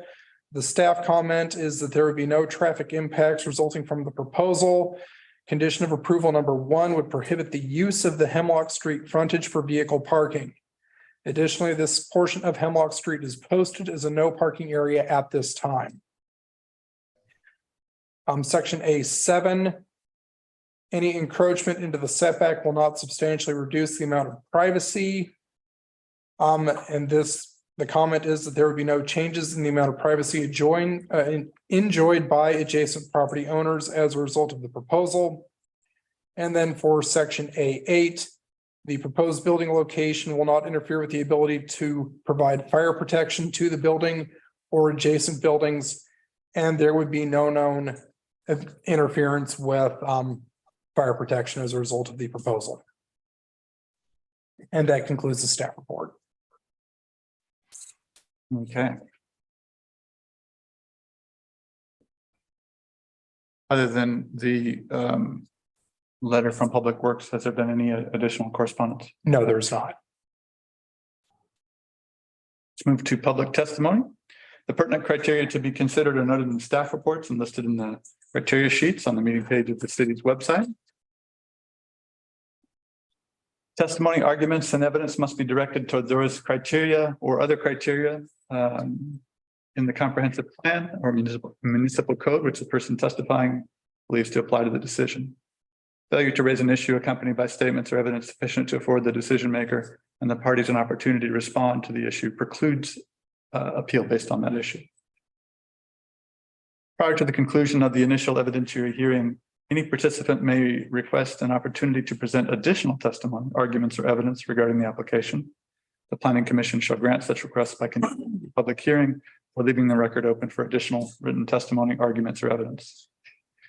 Persons who testify shall first receive recognition from the chair, state their full name and mailing address, and if appearing in a representative capacity, identify whom they represent. Is there a presentation by the applicant? Yes, Mr. Chair. Am I vocal here? Yeah, we can hear you loud and clear. Okay, greetings from Tupelo, Mississippi, birthplace of Elvis Presley. Just saw the movie, love it. Right. So appreciate the comments or the staff report, with the exception of the Public Works and Rick Hudson letter, which I have not seen. I'm sorry. I think the extension of the exit is entirely within private property. And I can't imagine that the city's going to be building, and I don't remember the terminology there, the tsunami, the seismic thingamabob that, the technology or the infrastructure for seismic upgrade. They're not going to be building that on private property unless they, get an easement or they purchase the property. So the extension of this little porch that goes out into the what looks like the right of way, it's not the right of way. It's the owner's property. And if you've gone to the site, you'll see that retaining wall and the set of stairs that goes down into the original house work. Those are also into the setback a little bit, and the house that's proposed will be pretty much exactly, I don't want to say exactly, but pretty much right on the footprint of the original house, which is if there's any house in Cannon Beach that is a tear down, this is definitely a tear down. But it would just envelop the footprint of the existing structure, with the exception of this little bump out into the setback. So I really object to the Public Works Director saying, we've got plans for this property, and we object if that's what in fact she's saying. But maybe not. Maybe that's there's some misunderstanding about what they're planning on doing. I would think that the emergency management manager, who is a fireman, would understand that it's a 3-story house, and he would not want an access, no access to the outside unless you go down 2 flights of stairs to the ground level and out to the north side. This is an emergency emergency exit. They have absolutely no intention of using it to, bring in groceries or to, to park their cars out there. It's a no parking zone. So I don't think Karen thought this through when she wrote the letter. I think this house checks all the boxes for a setback reduction or a variance because it's on a very steep slope. It's replacing an existing structure. It's saving two very large, I won't say old growth, but mature spruce trees on the north side. And, I just think, it's a safety issue and that's it. So I really would urge you to, I don't know if Karen's around, but I would like to know the provenance of that letter, because they can't just say, oh, well, we have plans for, this right of way. Well, sure, you do in the right of way, but you don't on private property. So, and I think this is a very modest request, and the building is going to be not enormous in scale. The 3,300 square feet, I think. I'm looking at my findings here. 3594 includes a livable area is actually 2880, which is still a large house, but the 3594 includes the garage, the decks, porches, etc. And that's on a lot that with a floor area ratio of 48%. So it's well under the 60%. The building coverage or lot coverage is 24%, which is well under the city's requirement. So I think it's a very reasonable request. I think it's the kind of proposal that the setback reduction criteria was designed for, and I would really very much hope you'd approve it. We have some questions now. I think we can, yeah. There's no reason. Mike, we have a couple questions. Are you open to a couple questions now? Or would you like to hear from other people and then we come back to questions with you? Sure, I can answer them now. Great. Well, Mike, I was just wondering, is there any way to reduce the size of the setback reduction needed? So the current house is only extending maybe 3 feet into the setback with its current little steps coming off. Why do we need to come all the way 10 feet into the setback just to add this emergency exit? Well, I guess that's possible, but that's the way that it was designed. I mean, it's spanning the the geologic report said don't take back don't remove that retaining wall. It's holding up it's not only holding up the property, it's holding up the city right away.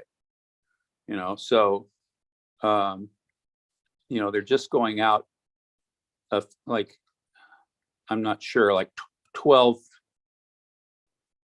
I don't have the plans in front of me, but it's a smaller number of feet over that retaining wall. And Can you put the map on? Do you have it? Yeah, I can bring that up. Hang on, Mike, and Robert will put it up. okay, Survey grade.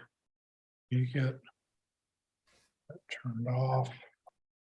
Well, the property lines aren't exact. I'll just get that disclaimer.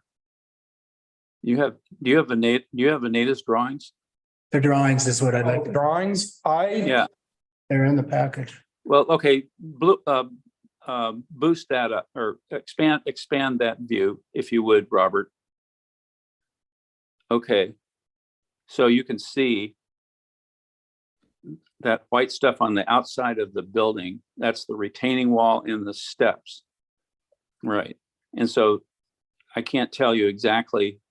I mean, you know, the porch extends out into the you know, to the east, but one advantage is that, yeah, there you go. I mean, it would certainly discourage people from parking out there, which is not something, you know, you want to have people doing.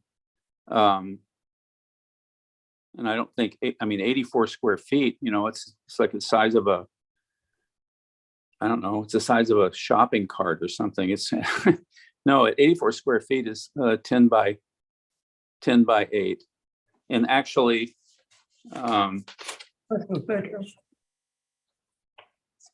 me see.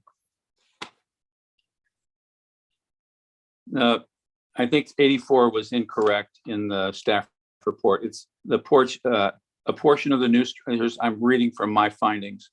A portion of the new structure, a small porch of approximately 72 square feet would, if approved, extend into the setback a distance of 10 feet. Well, yeah, sure, Mickey. I mean, you could carve what, 2 feet, 4 feet from off the porch, but that's, you know, that's the way. I mean, why? That's, you know, that's the way it is functional. And if you look at this lot, I mean, they're doing all the right things with, in terms of slope, the whole area to the left. You know, it's not a grab for square footage. They're building right on top of that footprint. You've got that whole structure. I mean, that garage down, that old beat up garage on the north side is going away. But it's, the slope to the west is very steep. They're going to stay away from the adjacent house, which is new. It won't threaten them. I just think it's a no big deal kind of request. But sure, if you want to say, okay, 60 square feet or, you know, 65 square feet, I don't know, but they need to have an access. That's on the second floor of a 3-story building.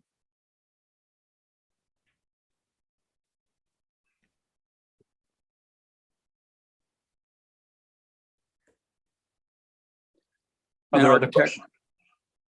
Go ahead, Mike. And I mean, and architecturally, I think, you know, the designer, David, you know, is a talented architect, and he designed it that way because it'll look good. I mean, you could do something ugly right flat up against the building, but it wouldn't look like it wouldn't look like it was intended to be there. It would look, you know, inadvertent.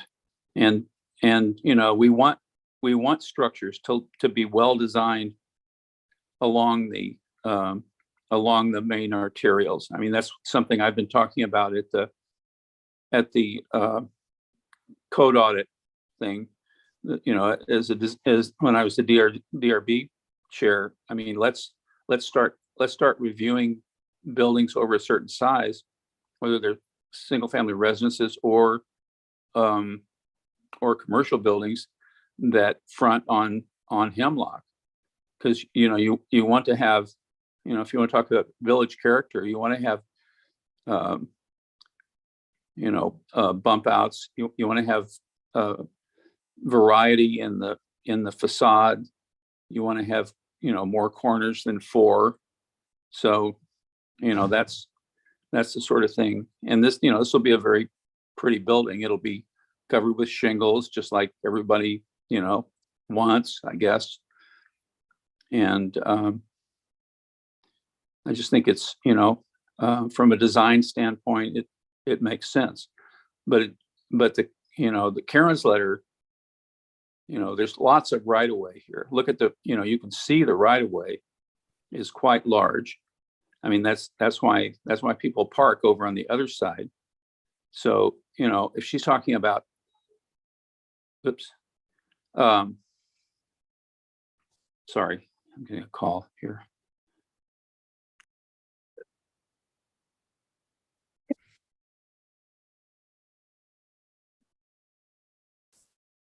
Did you take the call? Or was there anybody else? Mike, are you there? Well, since he left us, do we have more questions or discussion? Well, We should hear from Karen. I need to hear from Karen. yeah, we will. We will. It's weird. His line might have dropped. Let's give him a chance to check back in. It looks like. Somebody is, Jeff and Miriam has come up. Yeah, they're the property owners. I don't know. Okay, yeah, we certainly want to hear from them. They have their hand up. And they have their hand up, so let's, I'm not sure if it's both or, Yes, it's both me and Hello. Miriam. Hi. hi. If you could, it may seem, well, your name is up on the screen, but if you could state your name and your mailing address, that would be great. And then. Sure. It's anything like Jeff and Miriam Taylor. And it's 2005 West Huntsville Street, Broken Arrow, Oklahoma. Thank you. 74011. And I just wanted to add that the distance of the porch is really just to bridge that gap. If you've seen the property, you can see there's stairs there. So the porch doesn't protrude beyond that wall or those steps. So even if we didn't put that there at all, that would be an open void, of steps, that really go to nothing.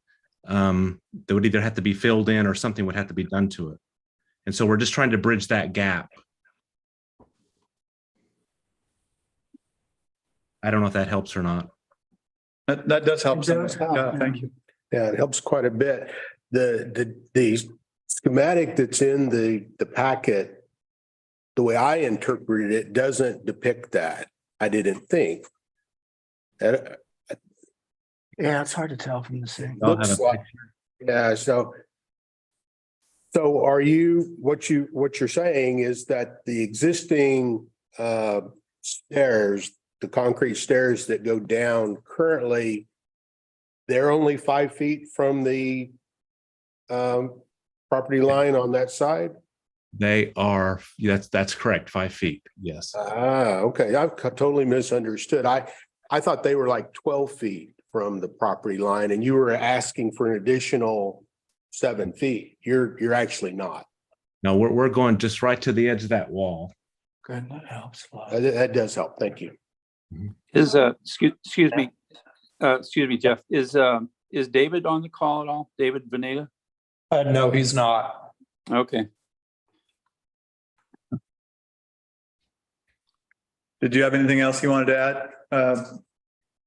Nope, I think that was it for me. Okay, Mike, anything else? Well, because of the angle of and correct me if I'm wrong on this, Jeff, but because of the angle of the Property. east wall, we are also asking for a variance of about 4.5 feet. Let me see. Let me check that. The northeast corner of the house extends into the setback. I think 4 feet. Yeah, that's correct. Is that correct? So just for the record, that's part of the request. Right. So that'd be, it's 11 feet from the property line. Right. That's right. Which is where the existing house is now. Yeah. It's just the angle. It's the angle of the house in juxtaposition to the lot. Yeah. The lot line angles to the northwest. Right.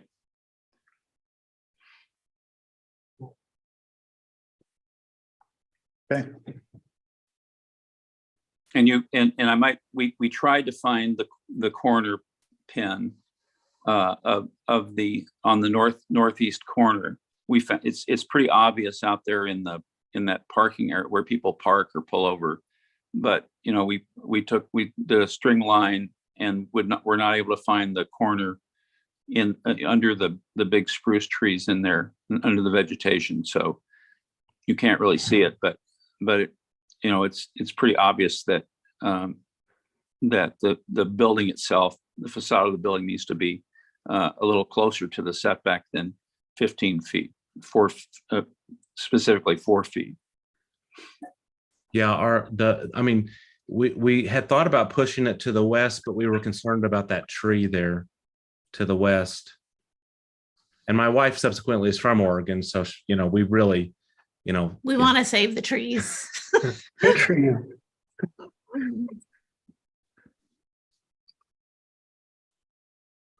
Okay, anything else you'd like to add? We're good. Yes. Okay, Thank you for the opportunity to talk. thank you. Mr. Morgan, anything else?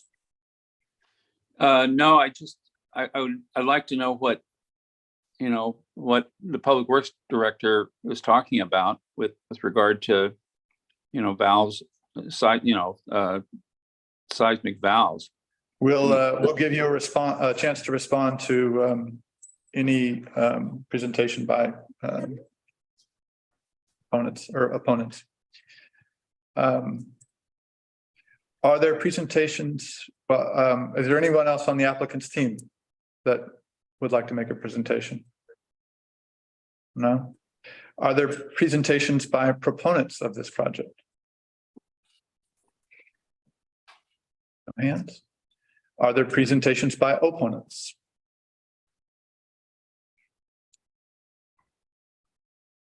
Karen, please tell us what's going on. Thank you. Thank you.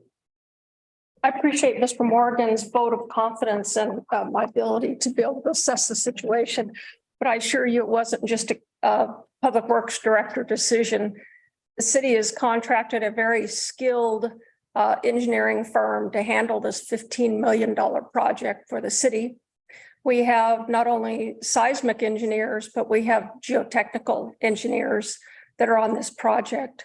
So when this was proposed and my assistant director brought it to my attention and said, I have concern over this, we had a project call within Windsor Engineers. And I said, what kind of an issue does this present for us? Not only in the initial construction, but future maintenance and access to this. And they said, you should not allow that to happen. I got a hold of Chief Reckman, who is our fire chief, and I asked him his perspective of this. He was part of the discussion with my project team. And then I reached out to our emergency manager because he obviously understands this phase of the project and what it does for the city and being able to get drinking water to our community within 72 hours of a catastrophic event. It was unanimous that this was not a wise thing for the city to allow. It has nothing to do with private property. This is solely in the city's right of way. And it has to do with access and continued access for maintenance and in the event of an emergency. Karen, what do these sensors look like? They must be huge. I'm sorry? The sensors, what do they look like, you know? As far as size, you mean? Yeah, how do they? They're about a little bit larger than a water meter, if you've taken the lid off and looked down, but they are in a vault. And so they're encased in a protective vault for that area. Are they underground? I'm sorry? Are they underground? They will be underground. But entirely in the right of way. There is a component that is above ground, but it's insignificant to the placement of this. The vault, the seismic valve itself is underground. And the concern Mr. Morgan brought up, the request for the setback is entirely on private property. So if it's entirely on private property and this project is going to be on public property, what's the The concern is the access and the limitation that it would give the city in being able to deal with any kind of a issue that we had at that location, whether it was a failure in the equipment that we had to excavate or make any changes or repairs, or in the occasion of an event. Do they have a drawing of any of this? I mean, so that we could see how it fits and all that? It seems like it's an important project, right? It's very important. And I hope to have that water when I'm sitting up on top of that hill with my blue bucket and food. But I mean, it's hard for us to evaluate, you know, whether this is something we should reject this proposal on based upon, I mean, I get it's important, but I don't know where it goes. So, you know, is there any way we can get that information? Would you like me to bring you back a picture and have the Windsor engineering team come here and talk a little bit more from a technical perspective? I think so, yeah. That would be helpful. I can do that. Yeah, to me, that would be helpful. Yeah, I think I'm having a hard time understanding Jeff's perspective that this is all on private property, and I am very concerned about impinging in any way on our city safety. So if we could just understand those viewpoints that seem to be very far apart. The location of the seismic valves are obviously very strategic and critical. And along that particular area, we're quite limited because of how far out the property lines come to the actual Hemlock pavement. And so along there, we were pretty limited on where we could put this to begin with. So that became a restriction within itself. And then being able to have the continued access and the space that were needed to be able to get it installed to begin with and maintain it. In the installation, do you sometimes need to go partially into a private property setback to do the installation? It does not go into private property, but should we have a failure, there's a possibility that we would have to extend into private property. That's where the setback becomes valuable to us because we're not damaging someone's private property. There's nothing in the setback On a building in your way. other than landscape. And occasionally we have to repair somebody's landscape. That's a very helpful understanding. Yeah. So if there's stairs or decks or any part of the housing that is set out into that area, the city is liable for any damage. If it's landscape, that's all repair. Karen, do you think it would make any difference in this particular case? I had originally thought that, looking at the same diagram you are, that the request came out much closer to the property line, but it sounds like now they're actually not talking about putting anything really that doesn't already exist today with the retaining wall and the stairs. And I'm wondering, would that really be a change if you allowed them to? If you're going to extend what's already there and you're going to continue that encroachment, if you will, It would maintain the current encroachment. right, I mean, But it's there. It's Right. there now. Would it and- move right. north and south? Or the encroachment? Well, I don't know. I mean, I haven't seen any house plans. I just know how far out it would be. And it just seems like it's already there. So maybe it's not. I think the area that you're seeing in the picture that is already there, I think we have already worked around that in our placement Right. plans. Our impression is what they've asked for is to be able to extend that So I do not about further, but come up more, right, come south more. from South, and that would. And so now that encroaches into that space that we're talking about, Thank you. that now there's something there we could actually damage. It's not just a vacant setback. It's an item that we'd be liable for replacing in the sense that we've had to go out there and do work. And is That's there all. a vehicle, is there a vehicle for the applicant to indemnify, hold the city harmless if the rare occurrence that the city has to bust down their stairs to fix a seismic valve? I could talk to the engineering team about that. I think Bill would be the person to ask. Yeah, Bill, is that possible? I apologize. I was on mute and let me get back in. So would it be possible to ask the engineering firm to come to the next meeting? No, could the applicant in this case agree to indemnify, hold the city harmless if the city ever had to knock their stairs down. Porch. I think that you could probably put that in a indemnification, make a covenant of some sort. The reality of, what I heard Karen talking about is that, when the emergency happens, it's, what are you dealing with, landscaping or a part of a house? And indemnification is one issue, but there's other issues with it as well. But the answer to your question is, yeah, you probably could have a covenant allowing, indemnification. That seems like we're bordering on some sort of, it's not a taking, but that's tiptoeing on taking private property to me. You're right. You are getting close. You're basically saying property owner, you've got to give up property rights in order to achieve this. I couldn't get behind that. Yeah. Well, we're saying we're either going to deny your application altogether, or we're going to approve it, and there's a chance it gets knocked down in a year or 17 if this water project ever happens. And the Supreme Court has not taken kindly to the idea of you either give up your property rights or we're going to deny your permits type approaches. So I think Chair Newton's concern is a valid one in that situation, in this situation. If I can jump in here, Clay. I promise to come back. I want to try to keep with the form. Are there other questions? I just comment that this is not just in an emergency. Equipment failed for any reason, and we had to excavate to get in there and make replacements or repairs.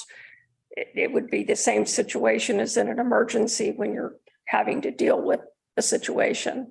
I also reached out to Tolovana Architects and asked them, was there any other alternative? Because over the course of the years where this property has been entertained by different folks, we've been asked about driveway access off of Hemlock, which has always been a concern, and a variety of questions that have come into us relative to the right of way for that particular property.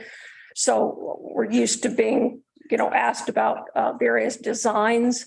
And I reached out to the architect firm and asked them, was there other alternatives, or how catastrophic to us resisting this would it be to them? Because we know what it would mean to us if we were restricted. And he said, I think that we have some other alternatives. So this is why we went ahead and presented you with the letter, so that you would understand what that restriction meant to us, to the city, not Public Works. Thank you. Thank you. Other questions before Karen Lee? Thank you, Karen. Are there presentations by other opponents? Okay, would the applicant like to respond? Yeah, I think we Yes. would. No, sorry. Go ahead, Jeff. I was just going to say, the goal of it was to really go in the same spot that it's at now, with the pavement, with the stairs. There might be some changes that could be made to minimize that impact a little, but we're doing our best not to push that forward. Obviously I'm concerned as a homeowner by what I've heard, what she said, that, it kind of feels like that they need all that space to maintain that stuff when you've got the entire street to the east and the entire right of way to the east to get to that equipment if it were on our property. If it's not on our property, then there's still another 5 to 6 feet within our property to work without even hitting that area. And if they needed more than that, I would be really concerned. I would be, as a homeowner. And that wall there is really immutable because, there's been a lot of care we've been talking about, with the architect, about engineering, how we maintain that wall's integrity. So if she's talking about something that encroaches upon that, she's talking about something that might undermine that integrity of that wall. And that would be a concern as well, because, we have the whole street there. We don't want colliding onto the house, and we tried to leave a buffer between that wall and the house so that if we needed to do any maintenance on that wall, it could be done. So there's a big gap between the right of way and the house. And I mean, obviously there's a 5-foot gap between the right of way and the front of the porch. And then of course you have that entire area to the east, that if they couldn't maintain it in that area, I would be concerned, that, I mean, obviously, and it is a porch. And so obviously it could be destroyed as necessary, but it would be very, alarming, obviously. But that's just my comment on that. I might add to that, Clay. Go ahead. I think Jeff has said that, the porch can extend, can essentially be in the same footprint as the that bump out that you see on the aerial of the staircase. The retaining wall is not going away. That's the Taylor's geotech report said, do not take that retaining wall away. It's probably holding up the city's right of way as well as your property. And besides that, the existing house is 11 feet from the property line, and it's going to be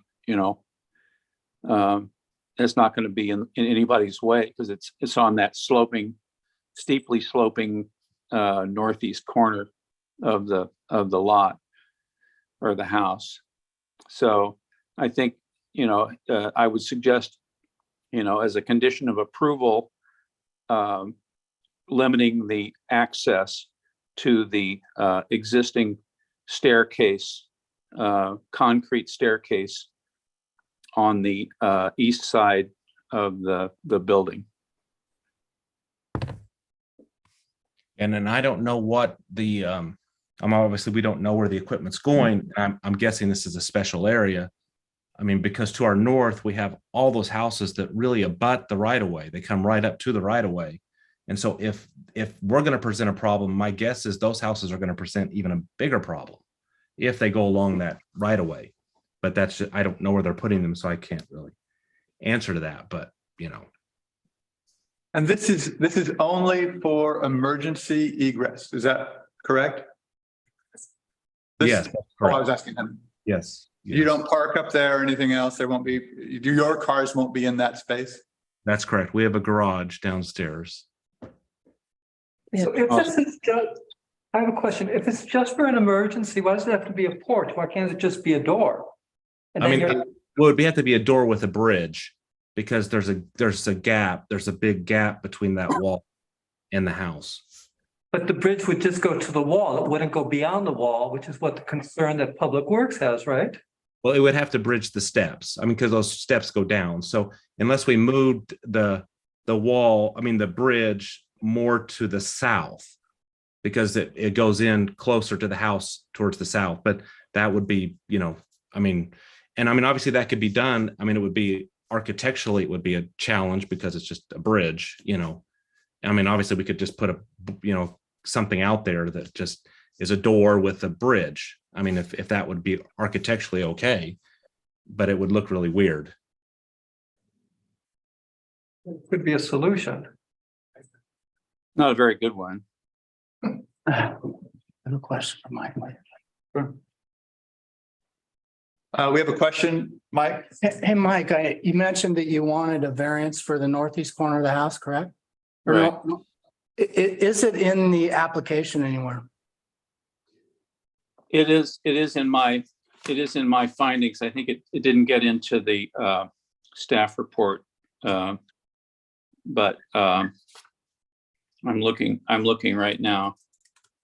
And Jeff, you can maybe back me up on this, but it's 11 feet and change into the setback. Yeah, it is identical to the current house if you go measure that, but that's about 11 feet. Yeah.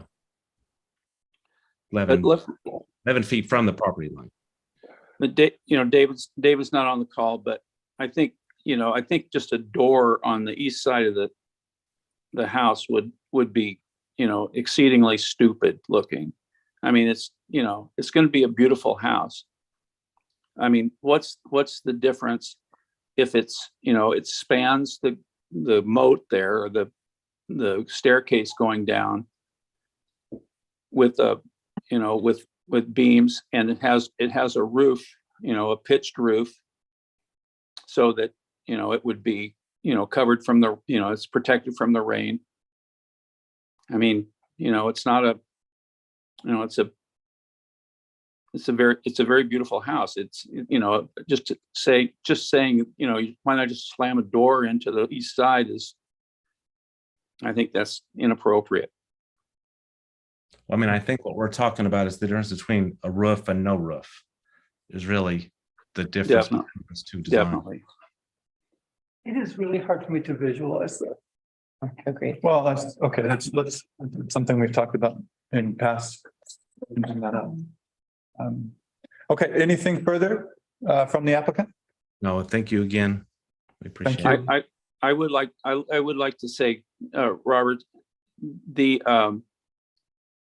drawings from David Veneto have been submitted as part of the record, and I'm concerned that the planning commission hasn't been able to see those drawings. Let me check the application that we have, but my understanding is we do not have a full set of plans for this house yet. They're not a full set of plans, but they're schematic drawings that show the profile of the bump out and several perspectives. And I know that those were submitted to the city. As And the information submitted by you was included with what we sent out to the planning commission. We do have drawings, Mike. We have drawings and We do. schematics. They're hard to read, but we have them. Okay. All right. Well, again, I would urge you to allow this minimal access. It was designed at 72. Now it's probably going to be, 50, but it's so logical to have it span that concrete staircase.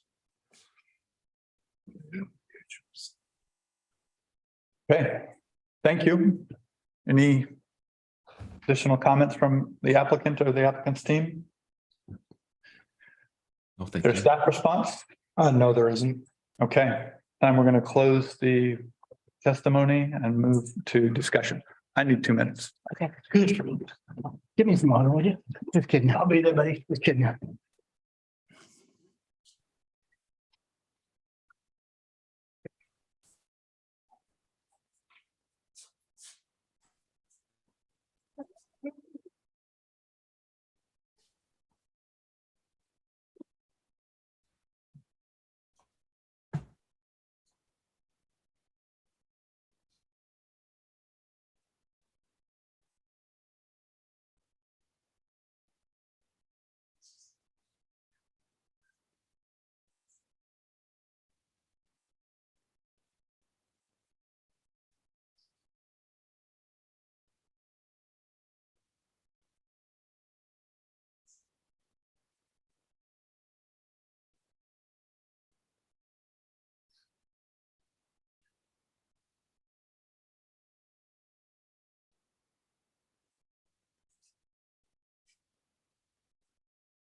Let's call back to order, please.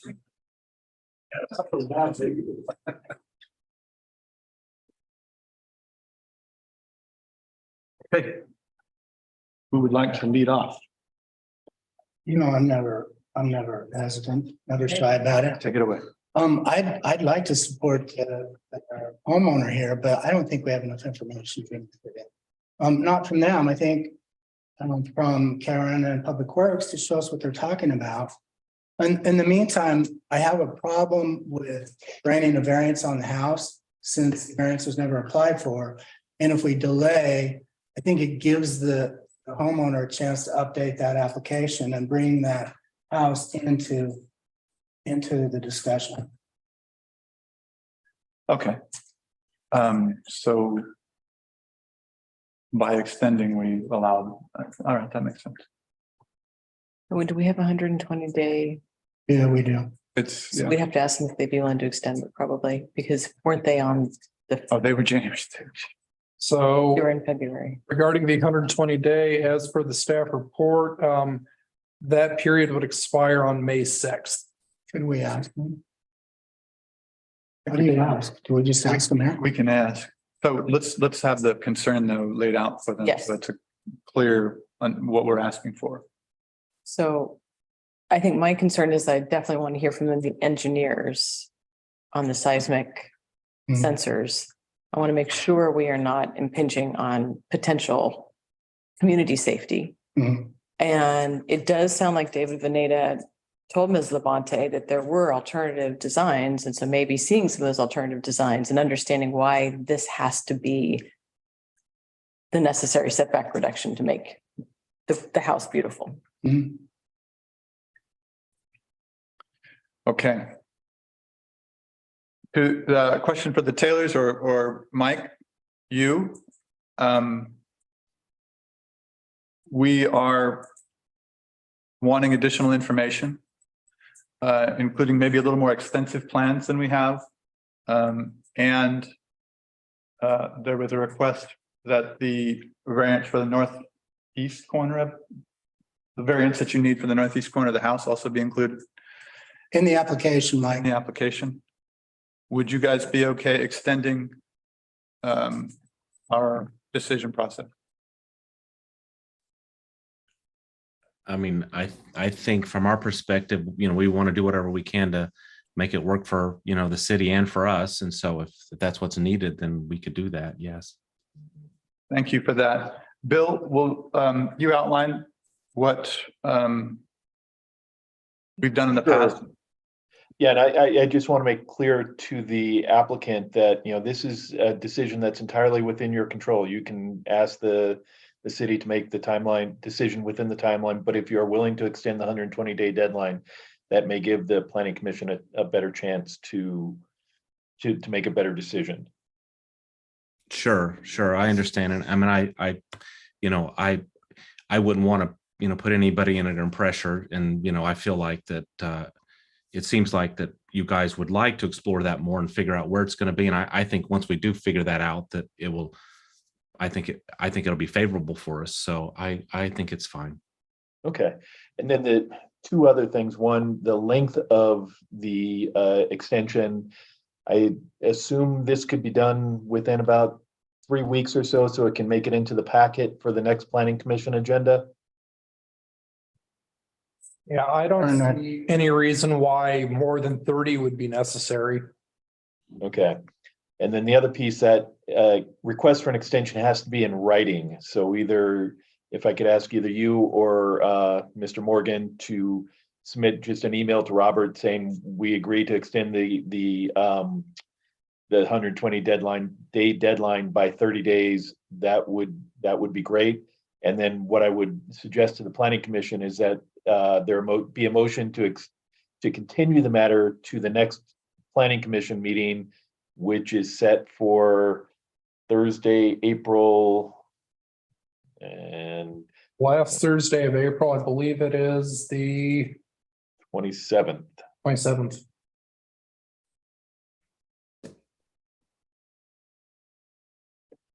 Make the motion. Great. So I move to extend this item to next planning commission meeting, which will be April 27th. Sorry, continue this item. Any discussion? Emily, will you call the roll, please? Commissioner Matusik, Yes. Commissioner Bates, Yes. Commissioner Pearl, Yes. Commissioner Mortz, Yes. Commissioner Sinclair, Yes. Chair Newton. Yes. Okay, this item is continued. Moving on, another quasi judicial hearing, public hearing and consideration, CU 23-01. Joseph, and Joseph, please forgive me if I pronounce your name wrong. Gannon? Mr. Morgan has a question, so. Oh, I'm sorry. All right, let's hold back a second. Mr. Morgan, go ahead. Excuse me, I just have a point of order. I think the planning commission, especially the newer planning commissioners, need to read the code and understand that a setback reduction is not a variance, that they are two separate animals with separate criteria. So I think, there you go. Thank you. Okay, noted, thank you. Okay. And just to be clear before we move on, I was thinking, so the hearing is continued to next month as similar to the Forest Lawn hearing earlier today. And so the record is open to submit material up until the deadline. But for Mr. Morgan and probably Ms. Labonte, it might be helpful to have that information in at least a week in advance so it can be included in the packet to the Planning Commission. Thank you. Okay. Thank you, Bill. All right, moving on. Public hearing and consideration of CU 2301. Joseph Gannon request on behalf of Stephen and Laurel Day for a conditional use permit for shoreline stabilization at 3216 Pacific Street.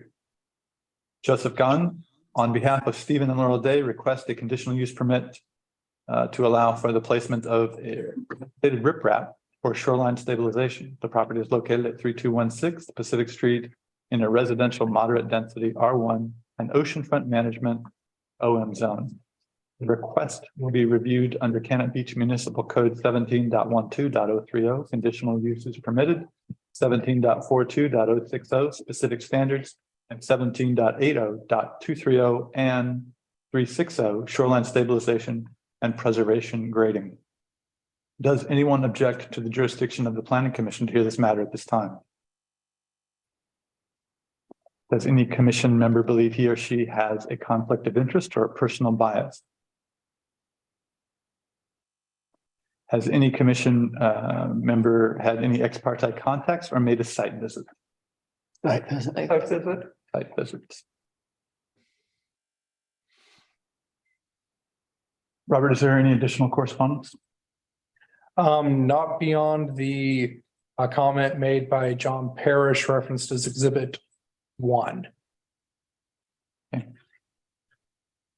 Now move to public testimony. The pertinent criteria to be considered are noted in the staff reports and listed on the criteria sheets on the meeting page of the city's website.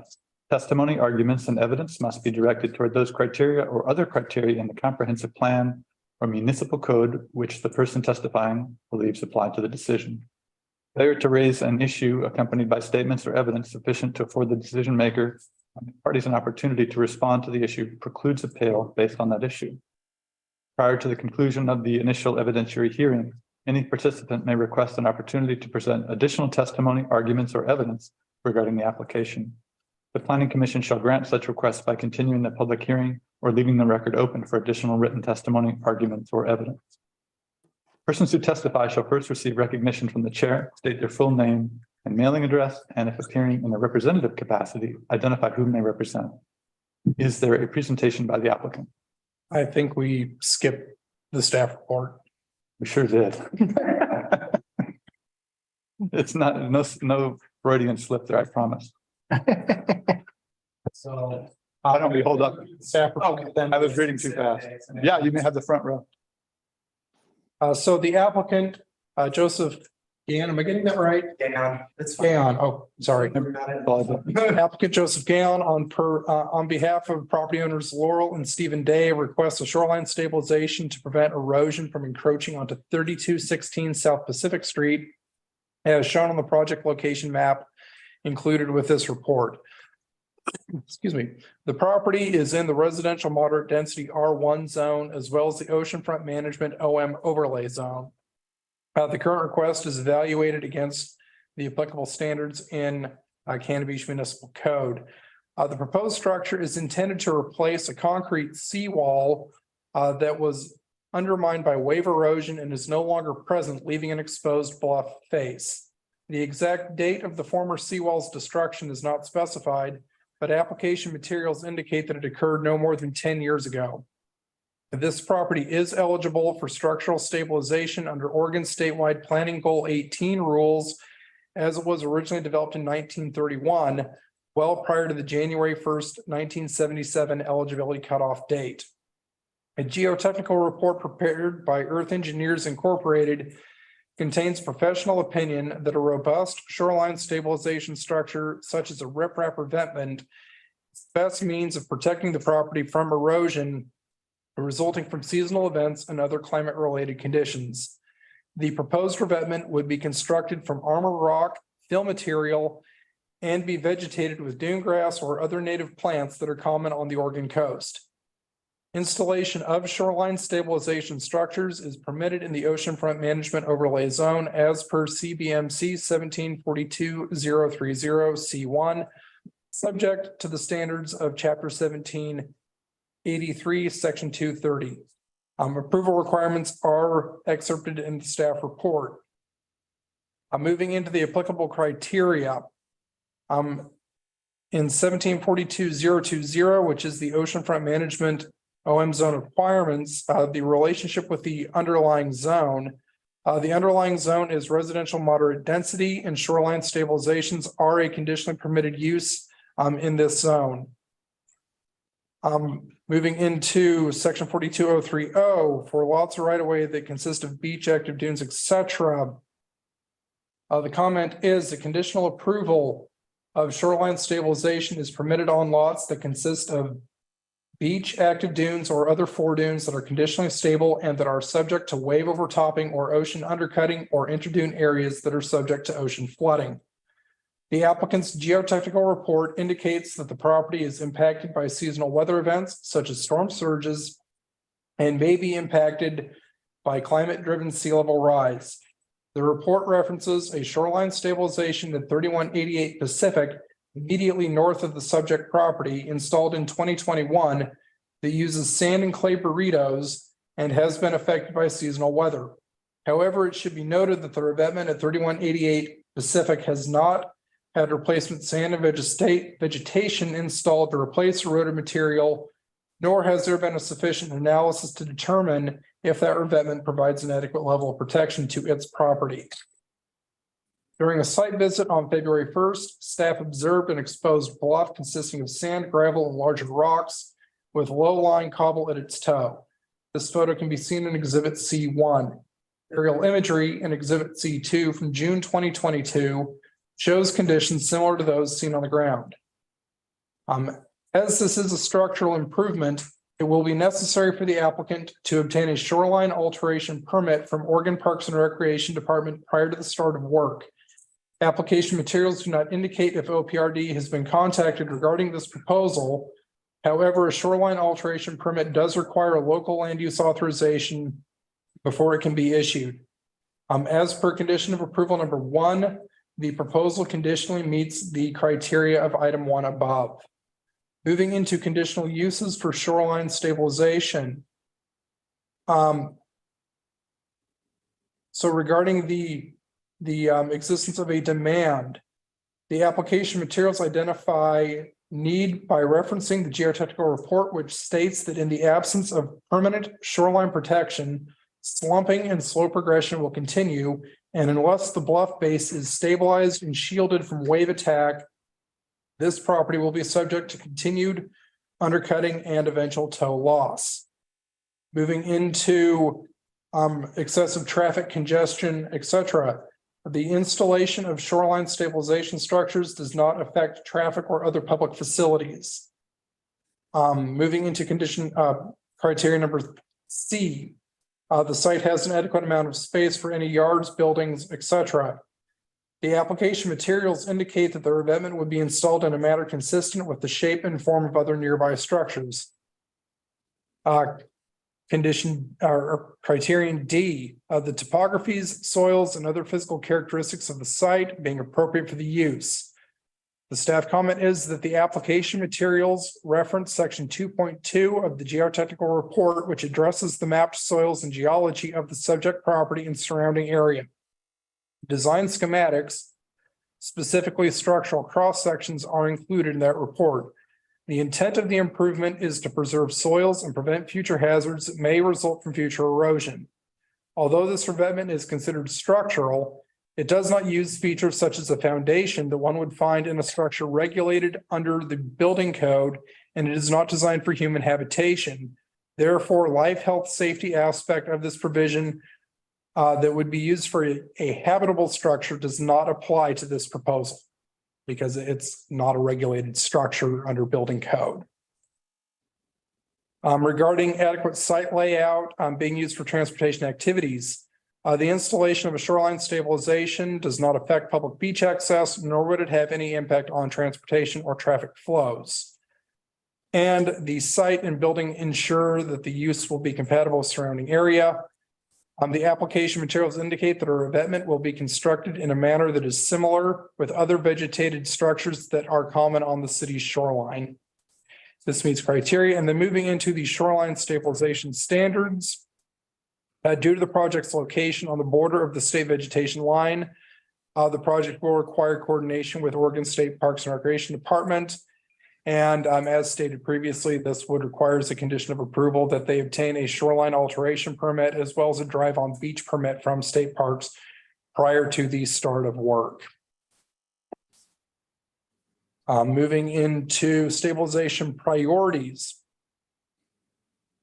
The applicant's proposal effectively replaces the historic seawall that was destroyed due to being undermined with a higher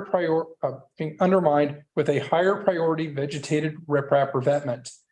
Application materials state that the planting of riparian vegetation will not be effective at the subject property as no substrate to support any plantings on their own currently exists. As per the geotechnical report, vegetative stabilization would not be sufficient to resist wave attack in order to substantially slow or halt erosion or to stabilize the bluff slope.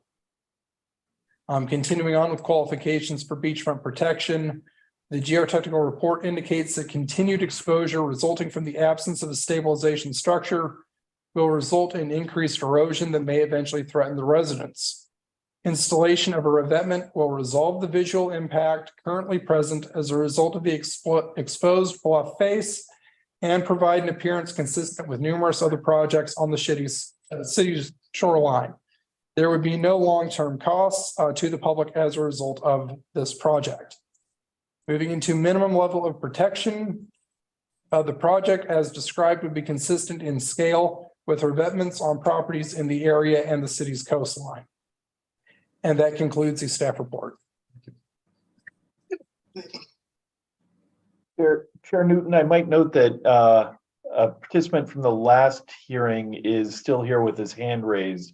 I know it's been closed, but I'm curious if there's a question that might be dealt with before we move in. Yeah, he's in Louisiana time. It's a little out of form. I'll just take 30 seconds here, excuse us. Mr. Morgan, do you have something quick to add to the your conversation? No. I'd like to testify as a proponent of this item, but I'm sorry, I didn't mean to leave my hand up. Okay, like a fifth grader. That's okay. We will come back to you as a proponent of this application. I may have already asked you this, but my mind is roaming here. Do we have any additional correspondence that we have not seen? No, we do not. Okay. Is there a presentation by the applicant? Thank you for your patience. Thank you. Good evening, Chair, members of the Planning Commission. My name is Joe Gayon. I'm with Schwabe Williamson and Wyatt. I'm counsel for the applicants, Stephen and Laurel Day. My mailing address is 1211 Southwest Fifth Avenue, Suite 1900, Portland, Oregon 97204.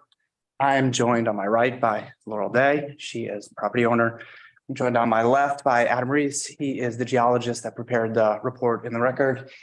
He's here to answer any questions you may have on that report. We're also joined by Troy Hall, who's also with the same firm as Adam. He also assisted in preparing that geotech report that we have in the record. I think, I just want to thank staff for preparing a very thorough report. They walked through all of the criteria that were applicable to this application. So it's been quite a long night for everyone, so I'm not going to go through every single criteria. I'm just going to highlight a couple things that I wish to highlight tonight. We're here tonight requesting a conditional use permit to allow for the replacement of shoreline stabilization. And by replacement, I mean there was an existing seawall there that was destroyed about 10 years ago. And one of the things that I want to highlight is this seawall is a lower priority than we are currently proposing, this vegetated riprap. So what we're doing is providing a higher priority structure that will provide a level of protection to the Day's property. The existing home on the property was constructed in 1931. So as I'm sure you're all aware, it meets the criteria for shoreline stabilization under Goal 18. One of the things I would also like to highlight is without the shoreline stabilization, that the Days are probably going to end up with a complete loss of this property. And that's why they're here tonight requesting this vegetated riprap. Based on the fact that there's a significant beach erosion, undercutting of the existing concrete seawall, the lack of existing vegetation there is really no other higher priority shoreline stabilization that will sufficiently protect this property. I think as Robert stated, the visual impacts here will be minimal. It'll actually be an improvement over the existing condition that's there today. I actually walked along the beach today to observe what was going on the property. And I would like to just say that the pictures that are in the record here in Exhibit C1 that are to the staff report are quite a bit nicer than even what's going on that property today. And there's been additional erosion even from the time that those pictures were taken. So,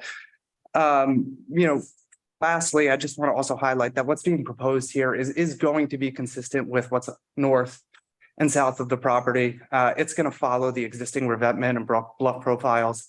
There's not going to be any significant loss of public beach. There's going to be no public costs. And it's going to be consistent with the character of the beachfront and the surrounding beachfront. As a result, we respectfully request that you approve this conditional use permit request. And we're really just here to happy to answer any questions that you guys may have. Day is here, Adam is here as well. So any questions that you have. This day, did you just buy the house? We bought it the summer of 21. And that wall was gone when you bought it, right? Yes. It wasn't quite 10 years ago. It's more like 3, I think. Do you remember when that wall went? 4? I don't. Yeah. Anyway, it's unfortunate that they didn't come in right away and they would have a non-conforming use and they could have built it up. But anyway, just wanted to know why it hadn't been done earlier, but you informed me. Thank you. Oh, you mean by us or by the previous owner? Yeah, you were new. Oh, yeah. Yeah, I don't think we were so excited to get this cute little cottage right where it was and just it wasn't even on our radar. Yeah, it's a beautiful place. Any other questions for the applicant or the team? I have a question. In one of the reports, it mentions the property just to the north, and it uses words that I don't really comprehend. So my question is this: the property just to your north, the vegetation seems to have failed. What are you going to do to ensure that the vegetation does not fail? Do you want to answer that? We're proposing something a little different than they have kind of burrito bags there. So we're doing more vegetated riprap, and there's going to be about a foot, if I'm correct, of a sand. minimum of a foot of sand over top of it. So, better growing medium, I guess, with, some native vegetation there. Okay, thank you. And I just also want to say one of the conditions of approval, condition number 3, is this planning commission provides preferred vegetation planting guidance as per Forest Dune Management Plan 2018 revision vegetation planting specification language. So, anything that we do is going to comply with that planting guidance to ensure that we're not going to, to ensure the health of anything that gets planted there. So. Thank you. There's a lot of different systems that are suggested to us. And certainly we see a number of cases, maybe not as severe as yours was pretty severe, that are suggested as systems to, reinforce what's been taken away by the oceans. How did you decide on this particular system? What was it about this system that you liked better than the others? So in general, we'd always start with, I guess the softest or and frankly, on behalf of, as a consultant, on behalf of our client, the least expensive, option, where you'd start with what they refer to as vegetative stabilization, which is essentially an erosion control term. It's not really a slope stability or anything like that. It's, just plant it and see if that would work. Well, we've already got a near vertical slope, as some of you saw out there, and it's, clay soil. It's not a situation where you could really, so you eliminate things like that. The OPRD and State of Oregon Department of Geology and Mineral Industries, DOGAMI, they have a lot of resources about this. And so you kind of work your way up, through the alternatives. You see one alternative, probably the next, hardest or next softest option next door to this site. And there's another one a couple doors down is something that is called a sand burrito structure, clay structure. In this case, because that's the local soil is more fine grained material. And in a very short course of time, the one that you saw next door that wasn't working very well. I mean, there's been big yards of material, eroded from. I've had the opportunity working with the Days here when we did our explorations, back in the fall, and coming back by there. I work a lot in the area here, so checking it out every now and then to see what's going on with that structure next door. We're in this interim period where we could consider other alternatives, even because we have a design, and it's rapidly failing. I mean, it's pretty substantial. If y'all saw it now and understood that was brand new 2 years ago, 18 months ago, basically, two seasons or 1.5 winter seasons here through it. So clearly, somebody thought that would be an appropriate thing to try there.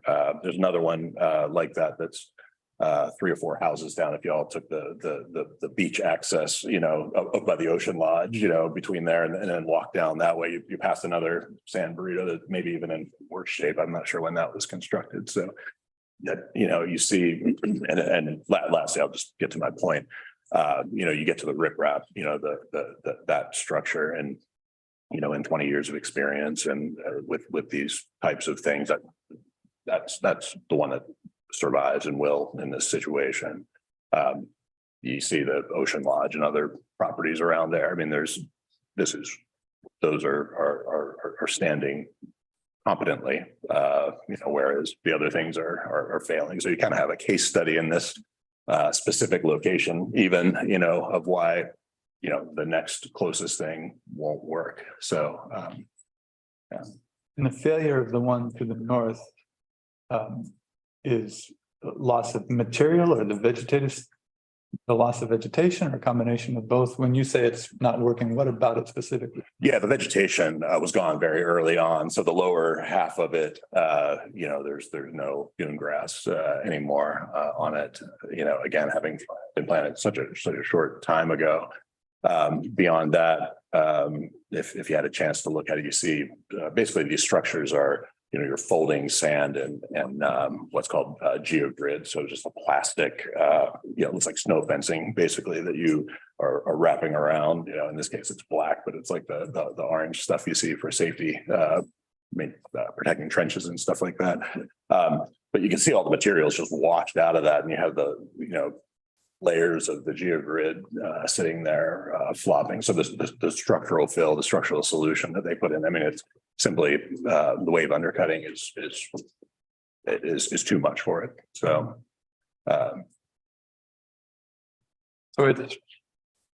we could presume you have, looks like a foot of a sand blanket. We could assume the same would happen with that blanket over the top of the riprap.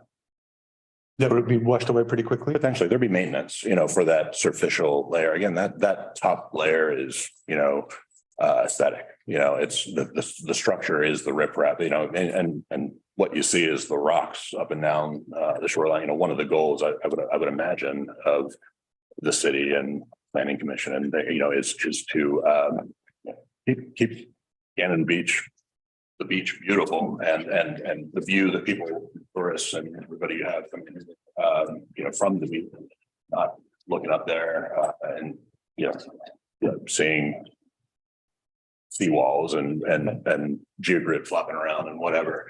So, the days are willing to go that extra mile, put that layer and plant it up on top. So you mentioned maintenance. What does that look like in your mind or plan? Potentially just, replanting. Oh, I just wanted to just also, and I didn't mean to interrupt, I apologize. Also, condition number 4 here requires yearly monitoring of the area. So there is a mechanism here where, the applicant is going to have to do for 5 years, just kind of show that this is working and that the plantings are going to be maintained. So I think we would have to add something to make sure that planting is maintained. Monitoring just means sending a picture. Sure. But that's easy to do, to add that as a condition. So my understanding is that sometimes when you have one property that has a strong stabilization process, it actually can deflect water to further erode surrounding properties. Do either of you have the expertise to talk about potential dynamics of what's going to happen to surrounding properties once you've stabilized this area? So again, when you're replacing a hard structure with another hard structure. I mean, there's not one there for the last 3 years, apparently. Right. So let's say relative to now. So for the last 3 years, maybe there's been less impact on surrounding properties. Is it possible that once you've added back in that hard structure, you're going to see more erosion surrounding? It's you're factoring in the whole, littoral cell, which is basically, Ecola down to Arch Cape. Right. This is a drop in the bucket, difference that you'd have here, and there may not be any impact at all. And don't know for certain, but you're not expecting. No. And also the properties to the north and south, they're already armored. I mean, it would be, I think the impact would be greater if these properties weren't armored properties, right? So what you're seeing now is the Days property doesn't have any armoring going on there. So they are feeling the brunt and the impact from their neighboring properties because they don't have that seawall that's been taken down. Well, with what you said in the last 3 years. So they're feeling the brunt of that. When we put the seawall up here, since the other properties to the north and south are armored, they're not going to. They have burritos, which are. Yeah. So Yeah, that's not but helpful. yes, but Stabilization. In this case, again, they're putting sand on top of this, so the sand can, add to the beach budget, just in the same way that, I mean, so theoretically, they'll be replenishing anything that would be taken away by, this minor addition that, again, primarily, I said before, for aesthetic, but that's, something to consider as well. So it would negate any, the beach lowering impact or anything like that you potentially have. And it's that throwing that in, they're willing to do that kind of as a bonus, really just an additional thing for that most of these other structures don't have. Okay. Other additional questions or testimony? It seems like there'll be a fair amount of material that will need to be brought in. I mean, that's my guess anyway.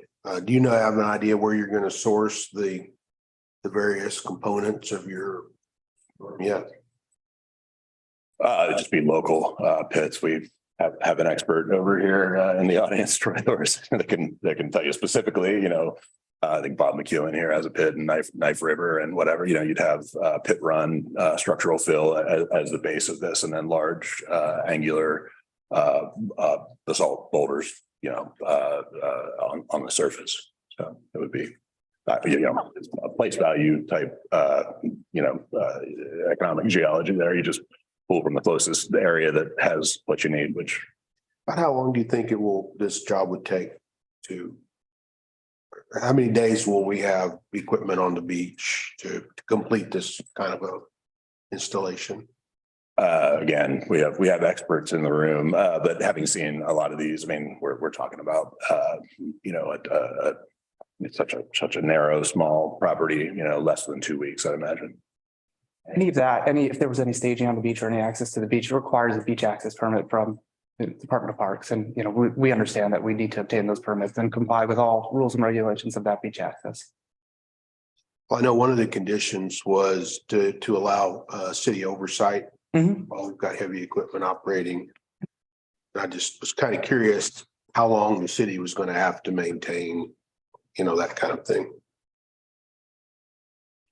Okay, thank you. Additional testimony? No additional testimony from. I was just gonna say, we're just anxious, obviously, to protect the space and have it feel like it fits with what's already there. We love Cannon Beach and don't want to do anything that's going to detract at all from the appearance and the aesthetic of kind of the beautiful piece of nature that's already here. So. Please come forward. I'm Troy Thorson, owner of Thorson Excavating. I've worked down here for 33 years in Cannon Beach. And we have your address? 91594 Youngs River Road, Astoria, Oregon. Thank you. 7103. The basalt, the rock that we're going to use for this wall comes from a pit that is approved for jetty structural rock. So it's not gonna, in my 33 years of setting rocks on the beach, which I have done a lot of them, we have set what I call an inferior rock. And that's from the local pit here that they used to give us. And it fractures really easy. It actually starts to come apart because of the fracturing in the rock. We'll get liquid in there. We end up freezing, all kinds of different things happening. So those rocks are coming apart and they fail. So that's where we're seeing failure in these rock walls. I'm just trying to explain that to you. And this wall that these guys are building is something beyond. I've only built one other wall that was engineered. And the rest of them have been, written down by whoever, burritos, whatever they want to draw up. This covers everything. This is, in my opinion, going to set something that's going to hold back their property. It's going to keep everything safe and also be aesthetically appealing. When I go down on the beach, the ugliest thing I see is that burritos down there. That is just like pouring a concrete wall to me. It just doesn't look natural. Rocks are more natural to me. If I was going to see anything get exposed on the beach, haystack rock, right? That's what we're famous for. So if you're looking at rocks on the beach, it's not if they were to get exposed, which I think they're going to maintain this pretty well. And I don't know what the ocean will do, but the ocean will do what she wants. And if you don't put rocks in there, it will not withstand the power of the ocean. I've seen the ocean do a lot of stuff. I'm sure all of you have as well here. Sure. I've seen logs up in houses. I've seen it. I've touched on a lot of it. So just in saying that, this company has drawn up a really great idea that I believe in, that I think is going to look better than just stacking a bunch of rocks. I've always been an opponent of putting fill into my boulders so that we can get willow, which will wrap around the rocks and hold them together like a net on their own. And yeah, it's not going to go anywhere. I think it's the best thing ever. Burritos, any of that kind of stuff, you're actually introducing plastic to the ocean. If you look at that, there's that plastic in there, and it is now going out into the ocean, and it is possibly killing animals. So I'm just this is a really good way to do something good for the beach. That's going to look great and serve a function. Appreciate it. Can you speak to how long it'll take to his? It could take the tides is what really runs my whole job. So in order to get the materials in there, it could take up to 3 weeks, possibly. And the materials have to be hauled out of Astoria. That's where the pit is. Yep, that gives us the rock. And that's the stuff that they put on the north and south jetties. It's been approved by the state. It's, the rock here weighs, I think, 175 pounds a square foot on the local pits. That pit there, it's like 220 a square foot. So we're getting more weight, we're getting a stronger product, and we're gonna cover it up, and it's gonna look good. It's gonna be like some of these older walls that in the 90s we built, that the willows have grown around them and they have covered them up. There is rock under there, I guarantee you, I put it there. And it looks great. Why are those walls still around? And why are those systems succeeding? And let's take the burrito aside, I understand your point there, but some of these other walls, they didn't. What about that wall was different that allowed it to thrive like you were just talking about? Well, its location on the beach for one. If you stand and look down the beach, there's lower sections like in front of their property. That is probably one of the lowest points on the beach where the sand is eroded. So you're getting a lot more wave impact on these sections. And the reason that the other walls, in my opinion, this is just my opinion, is they survived due to planting. They survived because of the willow that's grown in there, and it's kept them under cover and protected. And so that's the only reason that those survive. Ones that have been out in the open that haven't been planted, that you do see that they're unraveling and they're going out into the beach, which is not a great idea. Those are, they've never been planted over. They've just been, let's set the rocks, let's walk away from this thing. Let's let it be what it's going to be. And then that opens up the rock to all kinds of weather situations that can fracture the rock or, ruin the integrity of the structure is what I'm getting at. You talked about fill in your system, and I see here, a woven fabric on the backside, filter on the backside. And then is there like sand in between, or what is the Well, filler? there's that filter fabric that he's drawn up there that will lay down and go up the backside. So we prevent any materials from wave action coming in and washing that material out and bringing it out. Because it can, if you don't protect the backside of a rock wall, you don't protect that water still is going to get in there. Just like a creek will cut its way through a hillside. It does the same thing. It's going to wash up. It's going to go in there and it's just going to pull all that material over a matter of time. And what is that material in there? Is it? It's they're calling for a 6-inch minus. Adam, You want to say what that material is? he has it all in front of him. Yeah. It's without sitting in front of me. I see filler rock. Yes. Is that it? Filter. Filter. Sorry, my eyes aren't with these. So you gotta, so there may be, what you're not seeing is potentially, be below the woven filter fabric layer, the bottom layer. You want to kind of reconstruct that with, you have to excavate it all out in order to, kind of build this up from the bottom where you're keying it in. And then ultimately on that, one-to-one plane that you're building up from, the filter fabric layer, the bedding rock, basically, 6 inches of rock so that you have something underneath, these larger rocks that you're placing just so they're not, and then the larger armor rock, on the exterior. That's the right. Yeah, and it helps lock those rocks because you can set a rock. You can't just set a rock, okay? You can't just grab a rock and just throw it in the wall and expect that to work. It's got to be like a puzzle. It's got to be locked in. It's got to be set back. It's got to have a hook on the backside of that rock that's going to prevent that rock from falling away. So by having this material, it gives me something to bed all that in to make it solidify that wall. How do you individually set those? I gotta imagine they're massively heavy. Is it some sort of They're very heavy. If you look at my tooth bucket, you'll know the brunt of what it's taken because I beat them into place, some of them, because I did the ocean lodges out front there for the state. And it's quite intriguing. I love doing it because it's like a puzzle. Like I say, the truck will bring me the rocks. They're all 4 to 5 foot monsters. They're heavy. They'll bring them, dump them, and I lay them out. And then as I see a spot that fits, I will grab that rock and set it. Sometimes I have to take that rock out and grab a different one because it didn't fit the puzzle piece properly. So that's what takes most of the time, is taking the time to set the rock correctly so it does not come out of the wall.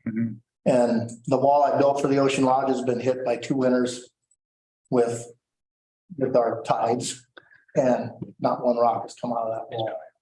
So that's where I make pride in my work, is where I'm at. And these guys are drawing something that I stand behind and feel good about. Troy, can I just ask you 2 questions? Sure. How long have you been doing this? 33 years. And when you said something was your opinion, is that your personal opinion or is that your professional opinion? That's my professional opinion. Thank you. I'm just, you know, I'm a guy from the Midwest, moved out here 33 years ago. And I learned it all out here, and I learned it in Cannon Beach. So I've seen it all. I've seen it from one end to the other. I support these guys and what they want to do. So I think you guys will like the finished product better than the burritos, better than inferior rocks just thrown up. I know there's been a few walls that have been built, but rocks this big. No, that's not going to hold it back. It's got to be the smallest rock you're going to see is about the size of this podium right here. That'll be taking the brunt of the ocean beating on it. So How long in your experience does it take for that vegetation system to come up and start to kind of filter that? it takes a couple of years. 2 years. Yeah, it does. You know, a lot of it is willow. I mean, I don't know if these guys want willow or not, but willow, you just cut a piece and stab it in the ground. And it will grow if there's water there for it to grow with. Is willow, your opinion, is the best material to put in? In my opinion, yes. I think willow, beach grass is doesn't have the root system that creates that netting that holds onto that wall. You know, if you take a bucket of 500-gallon water tank and dump it over sand, what's going to happen? That's all going to blow out of there. Even any plants that you have in there, or any of that, it's just they're going to unroll. But if you have willow and you did the same thing, it's going to stand because it's more of a structural plant, in my opinion. Any other questions? Appreciate your. Thank you very much. Thank you very much. Thank you. Yeah. Else you guys would like questions? Can we hear more about OPRD? I thought I heard the staff report say there's been no contact, and then I thought I heard the applicant say there has been contact. Are we?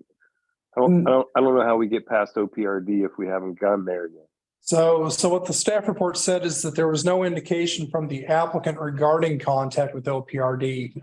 So I didn't know at the time of writing what communication they've had with state parks. We haven't been in contact with state parks yet. We wanted to get through this process first, and understanding that this approval was needed prior to getting approval from state parks. And that provides an additional backstop, an additional review that we're going to have to go through. And we acknowledge that we're going to have to do that as well. And my understanding from, our relationship with state parks and their permitting people is that we are the first step. So, anything they would be doing with them, with reaching out to state parks would be saying, what does the city say? We wanted to make sure we had your blessing before we kind of took the next step and came to you guys before we reached out to the state park. So. Got it. Thank you. One small note of that, and and the days were involved when we did our explorations. They turned around the permit for us very quickly to get out to do test pits there, and at that point we candidly discussed or put in front of them why we were doing that. So Tyler with the state is at least marginally aware that this is in process. There hasn't been an application submitted or anything. So, okay. Are there other presentations by your applicant team? Okay. Are there any presentations by proponents? Still proponents out of the applicant. I think Mike has his hand up. Uh-oh. Mike Morgan. Uh-oh. I'd like to just say that I've been involved in several projects, both riprap and applications for riprap and burritos. Mike, sorry to interrupt you, and I know you'll know this. Could you give your name and mailing address? Mike Morgan, P.O. Box 132, Cannon Beach, 97110. Thank you. I wholly support the idea of going to riprap. I mean, we've tried to satisfy the concerns of Friends of the Dunes and other environmental organizations who think riprap is the work of the devil. But with the king tides, it's getting to be to the point that riprap is really the only vegetated riprap is the only solution. I wish that wasn't the case, but all of Tolovana is eroding at 1 to 2 feet a year, all the way from the wayside, or even north of the wayside, down to the end of Tolovana. And it's nobody, if any property owner, homeowner lost 1 or 2 feet a year from their house, it doesn't sound like very much, but it's catastrophic, and especially for a $2 million, $3 million investment. And people talk about managed retreat, like you could just pick up the house and move it to another lot. Well, that's really highly unlikely these days, especially in a developed urban area like Cannon Beach. So I think if you do the wall right, like Troy does, and cover it with vegetation and plant willows, I think willows are definitely the way to go. I think it's the preferred method. So I'm fully in support of this application. Okay, thank you. Are there other presentations by proponents? Are there presentations by opponents? Their staff response? Yes, staff recommends approval of the conditional use permit for it says non-structural, let's just say structural shoreline stabilization, subject to the conditions outlined. With those conditions being: 1, the applicant shall coordinate this project with Oregon Parks and Recreation Department and obtain all necessary permits. 2, as-built plans of the revetment shall be provided to the city upon completion of construction. And that is something that State Parks will likely ask for as well. 3, the Planning Commission provides preferred vegetation planting guidelines as per the Fore Dune Management Plan. 4, yearly monitoring of the area by photographic documentation for a period of 5 years provided to the city by the applicant. And although this isn't a condition of approval, I will reference that the city does its own annual survey of the beach, working with Crest. We do those drone flights. We do have another one of those coming up here in June that we will be doing.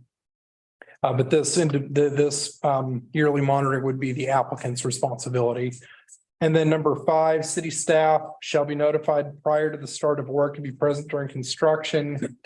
And just full disclosure, especially for a 3-week project, I would not be carving out 3 weeks and just be standing on the beach. I would probably be in and out of the project at least once a day. Go in, check in, basically monitor progress, make sure the project is being built. So it wouldn't be just kind of consistently being there. We just don't have the time available for that, even if we didn't have a staffing shortfall right now. And then I believe there was a possible condition number 6. I mean, I guess we can talk about that as part of a motion, but it would be something about maintenance of planting. Okay. Period of 5 years. Okay. Would the applicant like to make any additional statements? None at this time, no. Okay, and we'll close the public testimony and move to discussion. I hate to do this, but this is what happens when I drink coffee and try to stay awake. Okay, I'm going to be right back. Bye.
let's I just left. continue our meeting.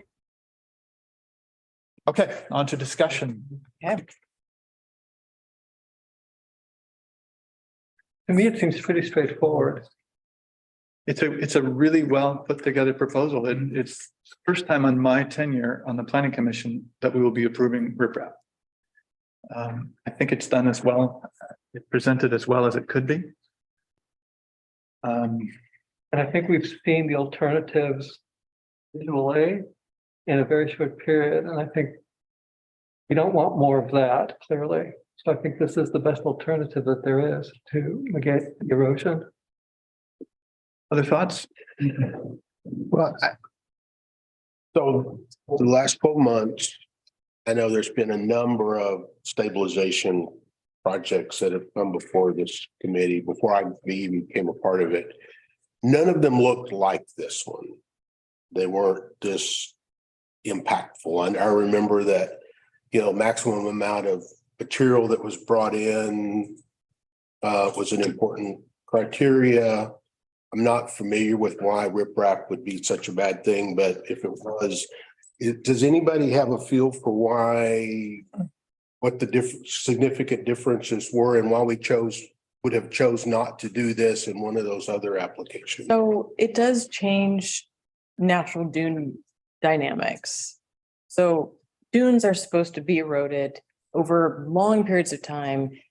There's that wonderful, I don't know, it was before you guys came on the committee, but we got this really great write-up from an East Coast city about dune dynamics and how, in the natural process, they are going to be completely eroded, but then they'll come back because of how bars change out in the ocean and then that sand gets brought in.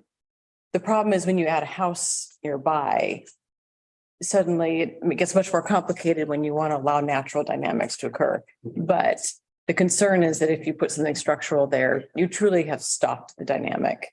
If it's non-structural, maybe that dynamic can still go on to some extent. So you're allowing the natural habitat to come and go as it would without human interaction.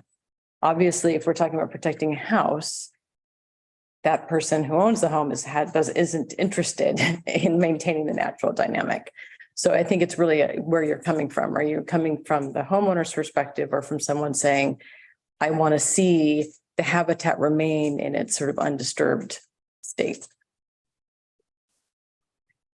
Okay. Does that apply to when there's just no dunes? I mean, down along Pacific, there are no dunes. There's, so I don't think the same concerns would apply. I don't know. Well, I mean, there's still sand, Yeah. there's still movement of sand, in different parts of the beach. Mhm. So you can still say, whether it's an official dune or not, but dunes are, we've got to find this write-up. It was like a 10-page manual that had some fantastic graphics on sand movement and the natural dynamic. And this is a very long period, 10-year cycle of erosion, building, that kind of thing. But it becomes a problem if you've got homes that you need to protect.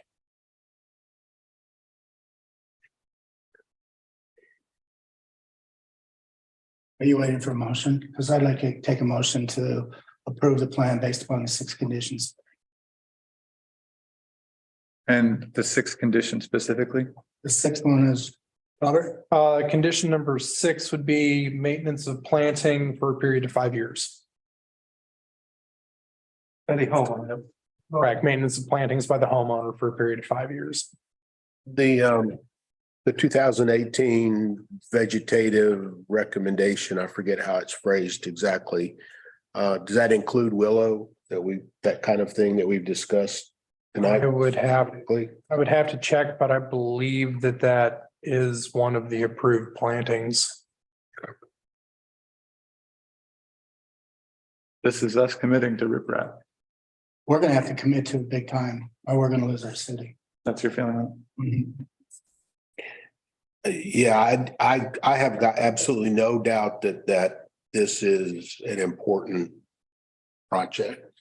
I mean, just looking at the pictures, I can see how much erosion has occurred just compared to the offsetting properties. And here we've got, like Dorian said, we've got a little bit of a study on different possible techniques, and we can see some that aren't working very well, so. There's a limit to which properties can have riprap. It was those built prior to 1977. Right. Okay, thank you. I did not know that. Right, so not everyone can walk in and say, I want riprap. So it is limited. Older That was, building. that's the why of this leading statement, in their application, they pointed out that it. So I'm still learning. That's okay. Can I ask a question in relation to that? Is it the original building or is it if it was redone as well? I believe if there was an original, like one building, but even if it was rebuilt. Correct. It's the original date of development. It has to have been consistently developed since that, before January 1st, 1977. And it's an important part. I mean, there has been an effort to try some of these alternative methods, but always the idea has been suggested to us that riprap is an option for some of these owners, and they'll try this, but it doesn't work, come back to it. So this is as well as I've ever seen a looks good proposal, and I think it's been very thoughtfully put together. It's just big commitment on the city's part. Bill has his hand up. Go ahead, Bill. Thanks. I just wanted to clarify, it's not just having a building built, but a subdivided lot prior to 1977 is enough under the goal 15. 18, you're right, sorry. Getting late. And it is. I would support a motion. Well, you got one. Is it a second? Why don't you restate it, Mike? I move that we support the application based upon the 6 conditions that were set forth in the staff recommendation. A second. Discussion? Okay, call the roll. Commissioner Matusik, Yes. Commissioner Bates, Yes. Commissioner Farrell, Yes. Commissioner Moritz, Yes. Commissioner Sinclair, Yes. Chair Newton. Yes. Thank you. Thank you very Appreciate your much. time and your thoughtfulness. Thank you for your. Thank you. Okay, we are. Sorry you had to wait. Actually, We have at least one work. we have a few other things here, as much as we all want to run for it. I've been for good of the order for. I know. Okay, the tree report. Are we doing the tree report before we do the work session items? Because I do have. Oh, you know what? The way these pages lay out, I'm missing things here. So let me just slow down a little bit. That would be, I didn't add that stuff to that. You did not. Okay, so it's not, okay. I'm not totally.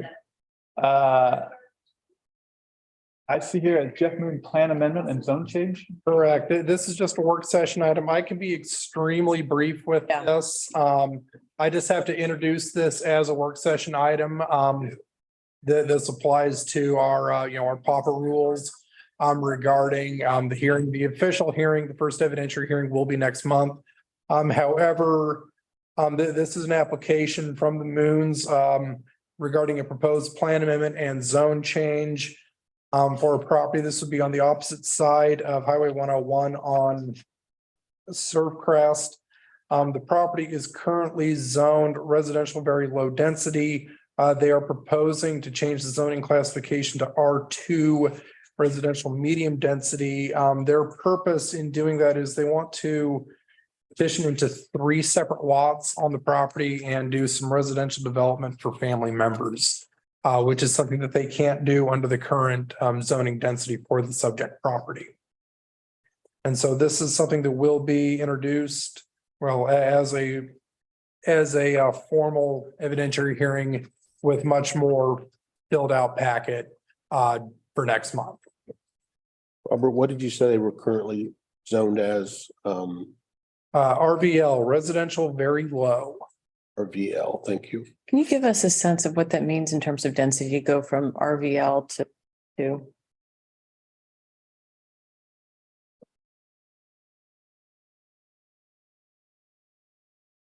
Just bring up that language here.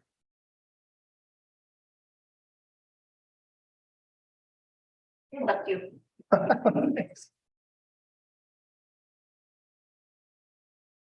I could have looked it up myself. I just You're fine. didn't check it before I came. 1 acre per dwelling. Unit. Looks like 1 acre per dwelling unit. For the RVL. Yeah, and I know R2 has a significantly higher density here. Okay. The standard. Outside shall be at least 5,000 square feet. This is the towing. Is this the towing? It's the same property, but they don't want to introduce a commercial use such as the towing operation. They just want to do residential development only on the property.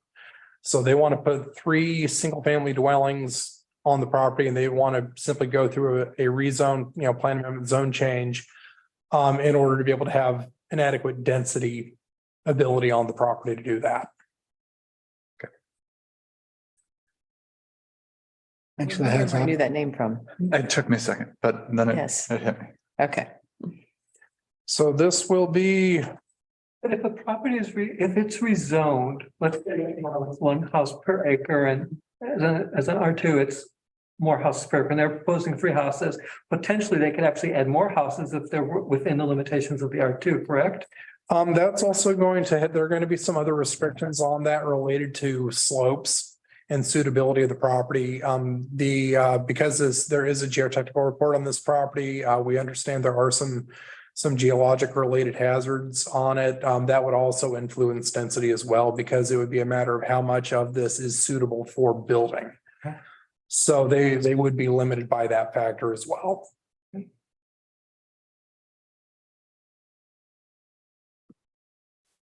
Are you offering this as a heads up for next time, or are you expecting discussion on it, or? Well, I just have to go through, it's just a procedural matter. I have to go through introducing this as a work session item before bringing it in as a hearing item, simply because this is a plan amendment zone change. Oh, I get it. Okay, thank you. That wasn't clear the first time. Thank you, Robert. So because of some different procedural matters with this type of thing, because this is technically a text amendment, because this is effectively an amendment to the comprehensive plan, because it would be amending the plan map. So because we're doing that, we have to go through a couple different procedural hurdles. Thank you. Got it. Will there be a city recommendation from the staff? Yes, I believe there will be. And will there be a traffic study? There is some information from ODOT that will be included with the staff report. So this, I mean, I could guess which tax lot this is, but just for everybody's reference, this is on the east side of. One where they tore all the trees out. Okay. Victoria. Just my point of reference for where things are. I thought it was just back there on Sunset. It's right on the other side from Chisana, basically. Okay.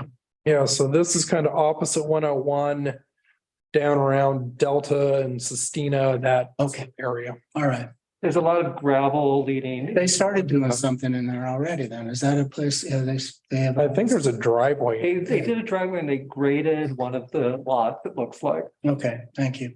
You know, it will walk us into a potentially a larger conversation, which are all those lots, I'm assuming, which are low density zones. If we do it once, Yeah, I right. bet the neighbors are going to come in and say, Yeah, we'll have to. we want. That's one of the things on the staff report. The properties to the north are zoned RVL. The properties to the south are zoned R2. The properties to the east are outside of the urban growth boundary, so they would be under county zoning.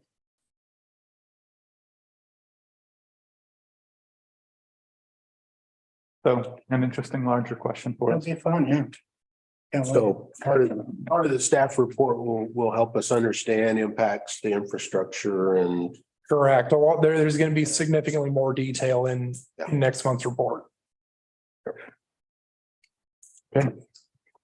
Any other Thanks, questions? Rob. Wetlands in Cannon Beach, is that?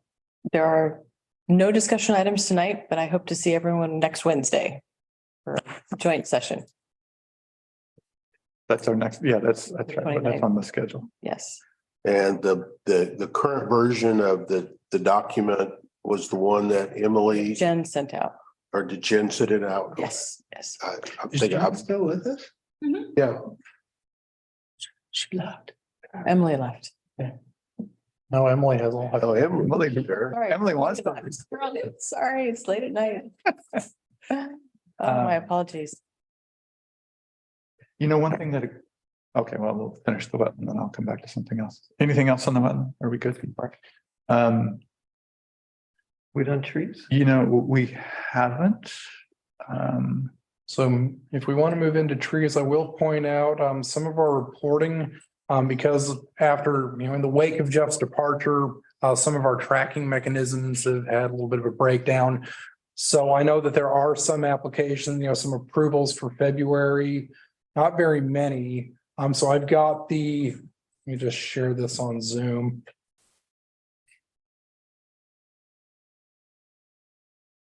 So I'm just going to go over February trees. Where do we start with February? So we had some removal of 6 hazard trees at 415 Fir. That's the Sea Ranch. Sea Ranch RV Park, 131 Hills. There was removal of 1 hazard tree, replacement required. 3987 Hemlock, kind of an odd property where they have some hazard trees. And these things were right on the property line, so we've been working with the property owner to address those. Let's see, 191 Madison, removal of 1 hazard, replacement required. And I think that finishes up everything for February. We do have a bit of a backlog for trees. We had a couple that were issued today that were effectively February permits for February events, but those were both after the fact emergency permits for removal of collapsed trees during a weather event. One of them, the one on South Laurel, that was just something got uprooted and was leaning up against a house. The other one at 323 Reservoir, that's rights for camping. They had a very large tree kind of catastrophically collapse and go punching through their neighbor's fence. And it was kind of a big cleanup for them to deal with. So there are 2 after the fact removals here. And so there will be a few more coming through. I do have some applications out with Jeff Gerhardt to be looking at, and there are a few others that I'm going to be sending out. Some of these will be in conjunction with construction proposals. There are a couple hazard trees as well in this. And we're going to be working on fixing a couple of our tracking mechanisms, as we juggle all the different moving pieces that have changed. Thank you, Robert. Other ongoing planning items? Probably the biggest thing would be the recruitment for community development director. I don't know if you want me to speak to that or if you want to speak to. And I don't know how many, I don't recall if I addressed it Tuesday. You did? I didn't have the benefit of hearing. Yeah, so my apologies that you have to do it again.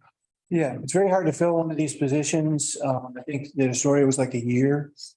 And the of Seaside went for a very long time and they ended up promoting the code enforcement officer into the community development position. We have received 3 applications and probably 2 of them are viable.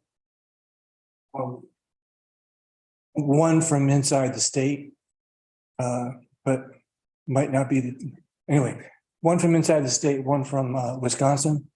And we are trying to beat the bushes. We've talked to Marcy, asked her to go ahead and talk to all the people she knows. And person from Manzanita used to be a planner, the city manager there, and trying to just get names in here. In the meantime, we're trying to make changes like having Marcy take over more of the code audit in order to be able to accelerate. So she's allowing additional time. We're allowing her to bring in additional consultants, that sort of thing, to be able to help her and keep her on track. In the meantime, Robert is doing a yeoman's job to keep up and take care of all the things like the board, as is Emily. So that's pretty much it.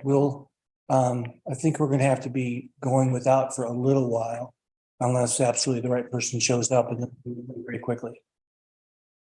That code enforcement officer must have had some pretty good qualifications over in Seaside. I don't know. Don't know. But two other things, just when you were talking about places that don't have dunes, and you did a very good job explaining that. They usually have berms, and what we used to try to maintain is 6 to 7 feet above sea level and probably about 100 to 120 feet wide. That's about what a dune is. So try to protect property, that's what. But I thought I heard that those berms are starting to fail though, right? I mean, which, well, you said we don't have, I don't know, maybe I'm starting to suffer from The burritos are failing. no, yeah. The clay, I got the clay disease, forget it. Go on. I'm glad it's a disease. Wow, okay. Just another comment, when we're talking about that once, yes, once you start putting in riprap, pretty much you're committing to riprap for that area. I don't see it being for the whole city, but I am concerned about some conditions north of Gower, where we've got vegetation and some good dune. But then all of a sudden, places where the people used to take out the grass and try to lower the dunes, there's just a big cut in to the east.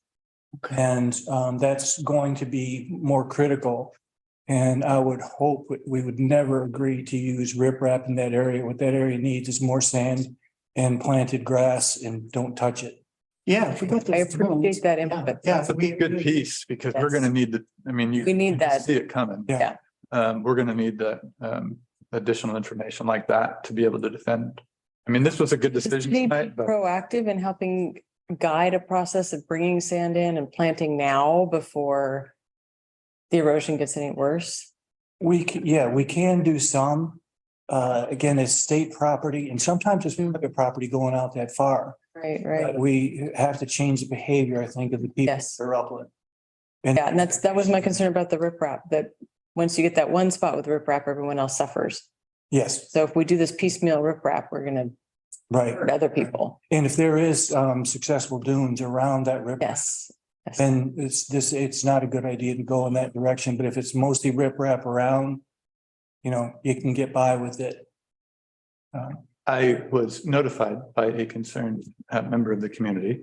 Yes. One of the, you'll be able to, that one of the items that we didn't name as an emergency that needed to be taken care of in our code was the dunes. And that we should have had, it doesn't mean a comprehensive change, but there are some sections that do need emergency attention. Yes. Maybe an example of that. Yeah, and I think that's one of them is what that I would see. Yeah. Up that way. Maybe we want to add a fifth concern there in these audits that or changes we have coming. But to Mickey's point, if you go around the corner where they put in a seawall, it's all seawall and there's no dunes, and hopefully you've got enough berm, but actually it's probably about a 3-foot high berm, 4-foot high. And that's not enough to provide much protection, but it doesn't get that much action. Well, I hope you stay involved in that conversation as these projects come up. Oh, definitely, Great. definitely. Okay, all right, thank you, Bruce. Fair enough, thank you. Thank you. One thing that I was thinking about, Eric actually emailed me, he had a question about something, I can't remember what it was now, but he was like, what do I do here? And I think, man, I don't know, you roll the dice, like stuff. Some of these decisions we have in front of us are tough. And this process I know is varying levels of new. I still feel new all the time. But one of the things that I saw done when I first came on, and we frankly had more bandwidth for it than we do right now, is we were directing the conversation. And right now the conversation is often being directed to us.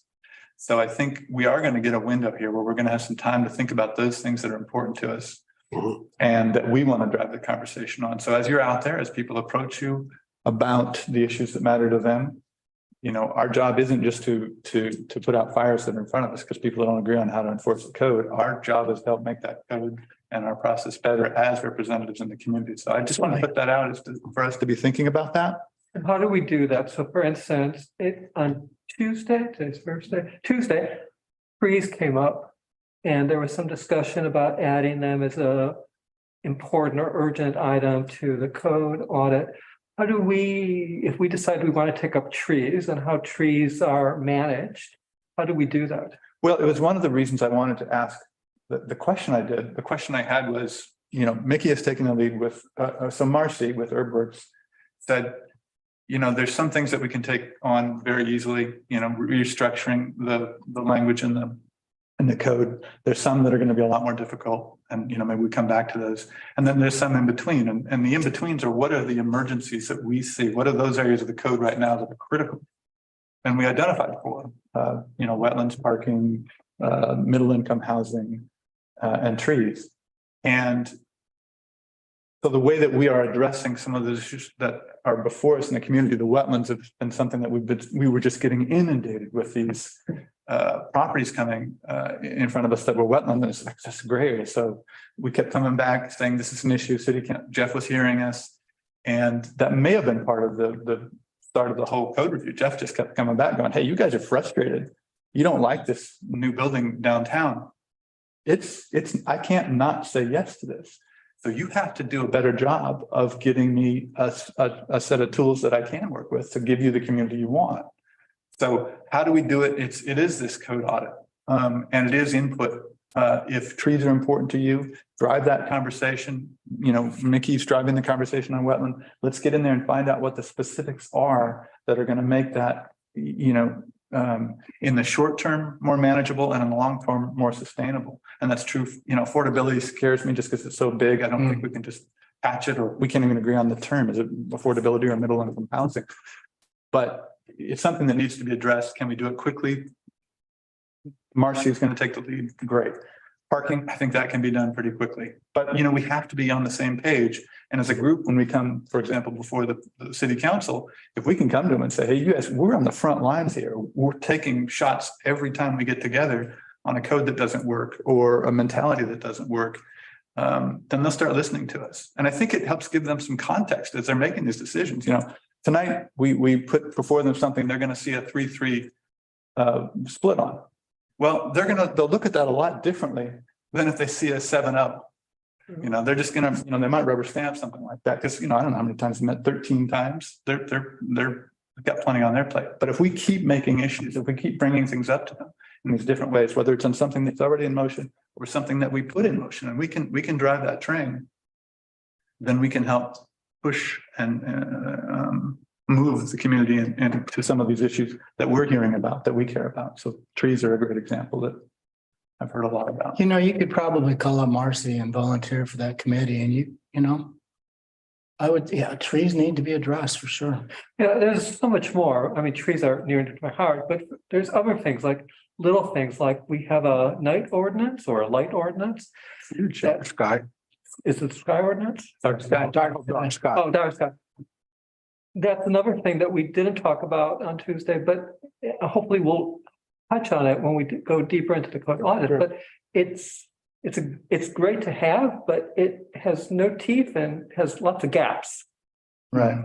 So what we have is the experience right now. A lot of the members on our city council have this experience in the past, but they might not have had it for a little while.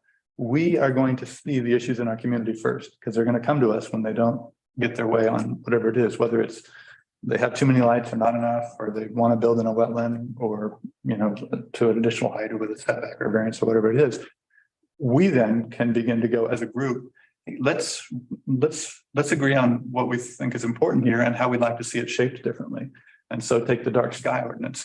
I think we've got the language in there that says we're all about dark skies, no teeth to it. So if I want to build a house that has 16 different lights on it, there's nothing that Robert can do to say no.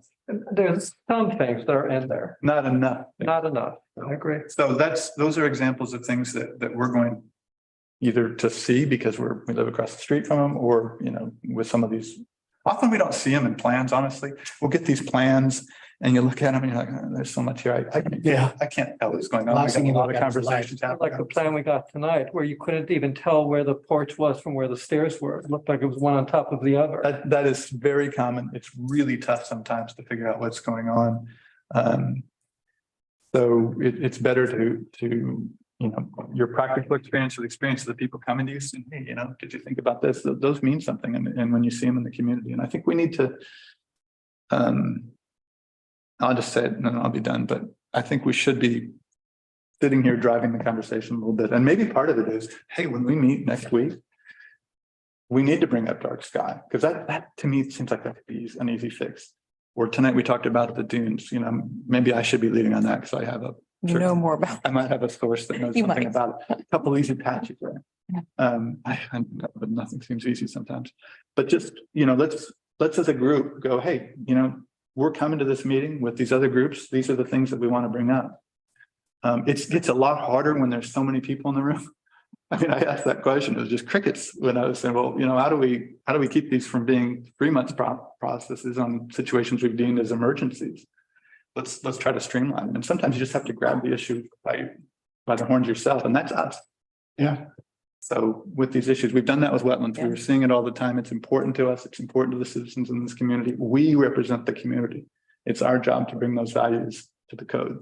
So let's come together that way. We'll go into these meetings having huddled up and be a lot more efficient than looking at each other like, were you going to say that? So, question. Do you want to continue to be on the record, or are we ready to close the meeting? Well, we can do it. I mean, I was just curious, We can't meet. unless it's whether public. you remembered we hadn't done that.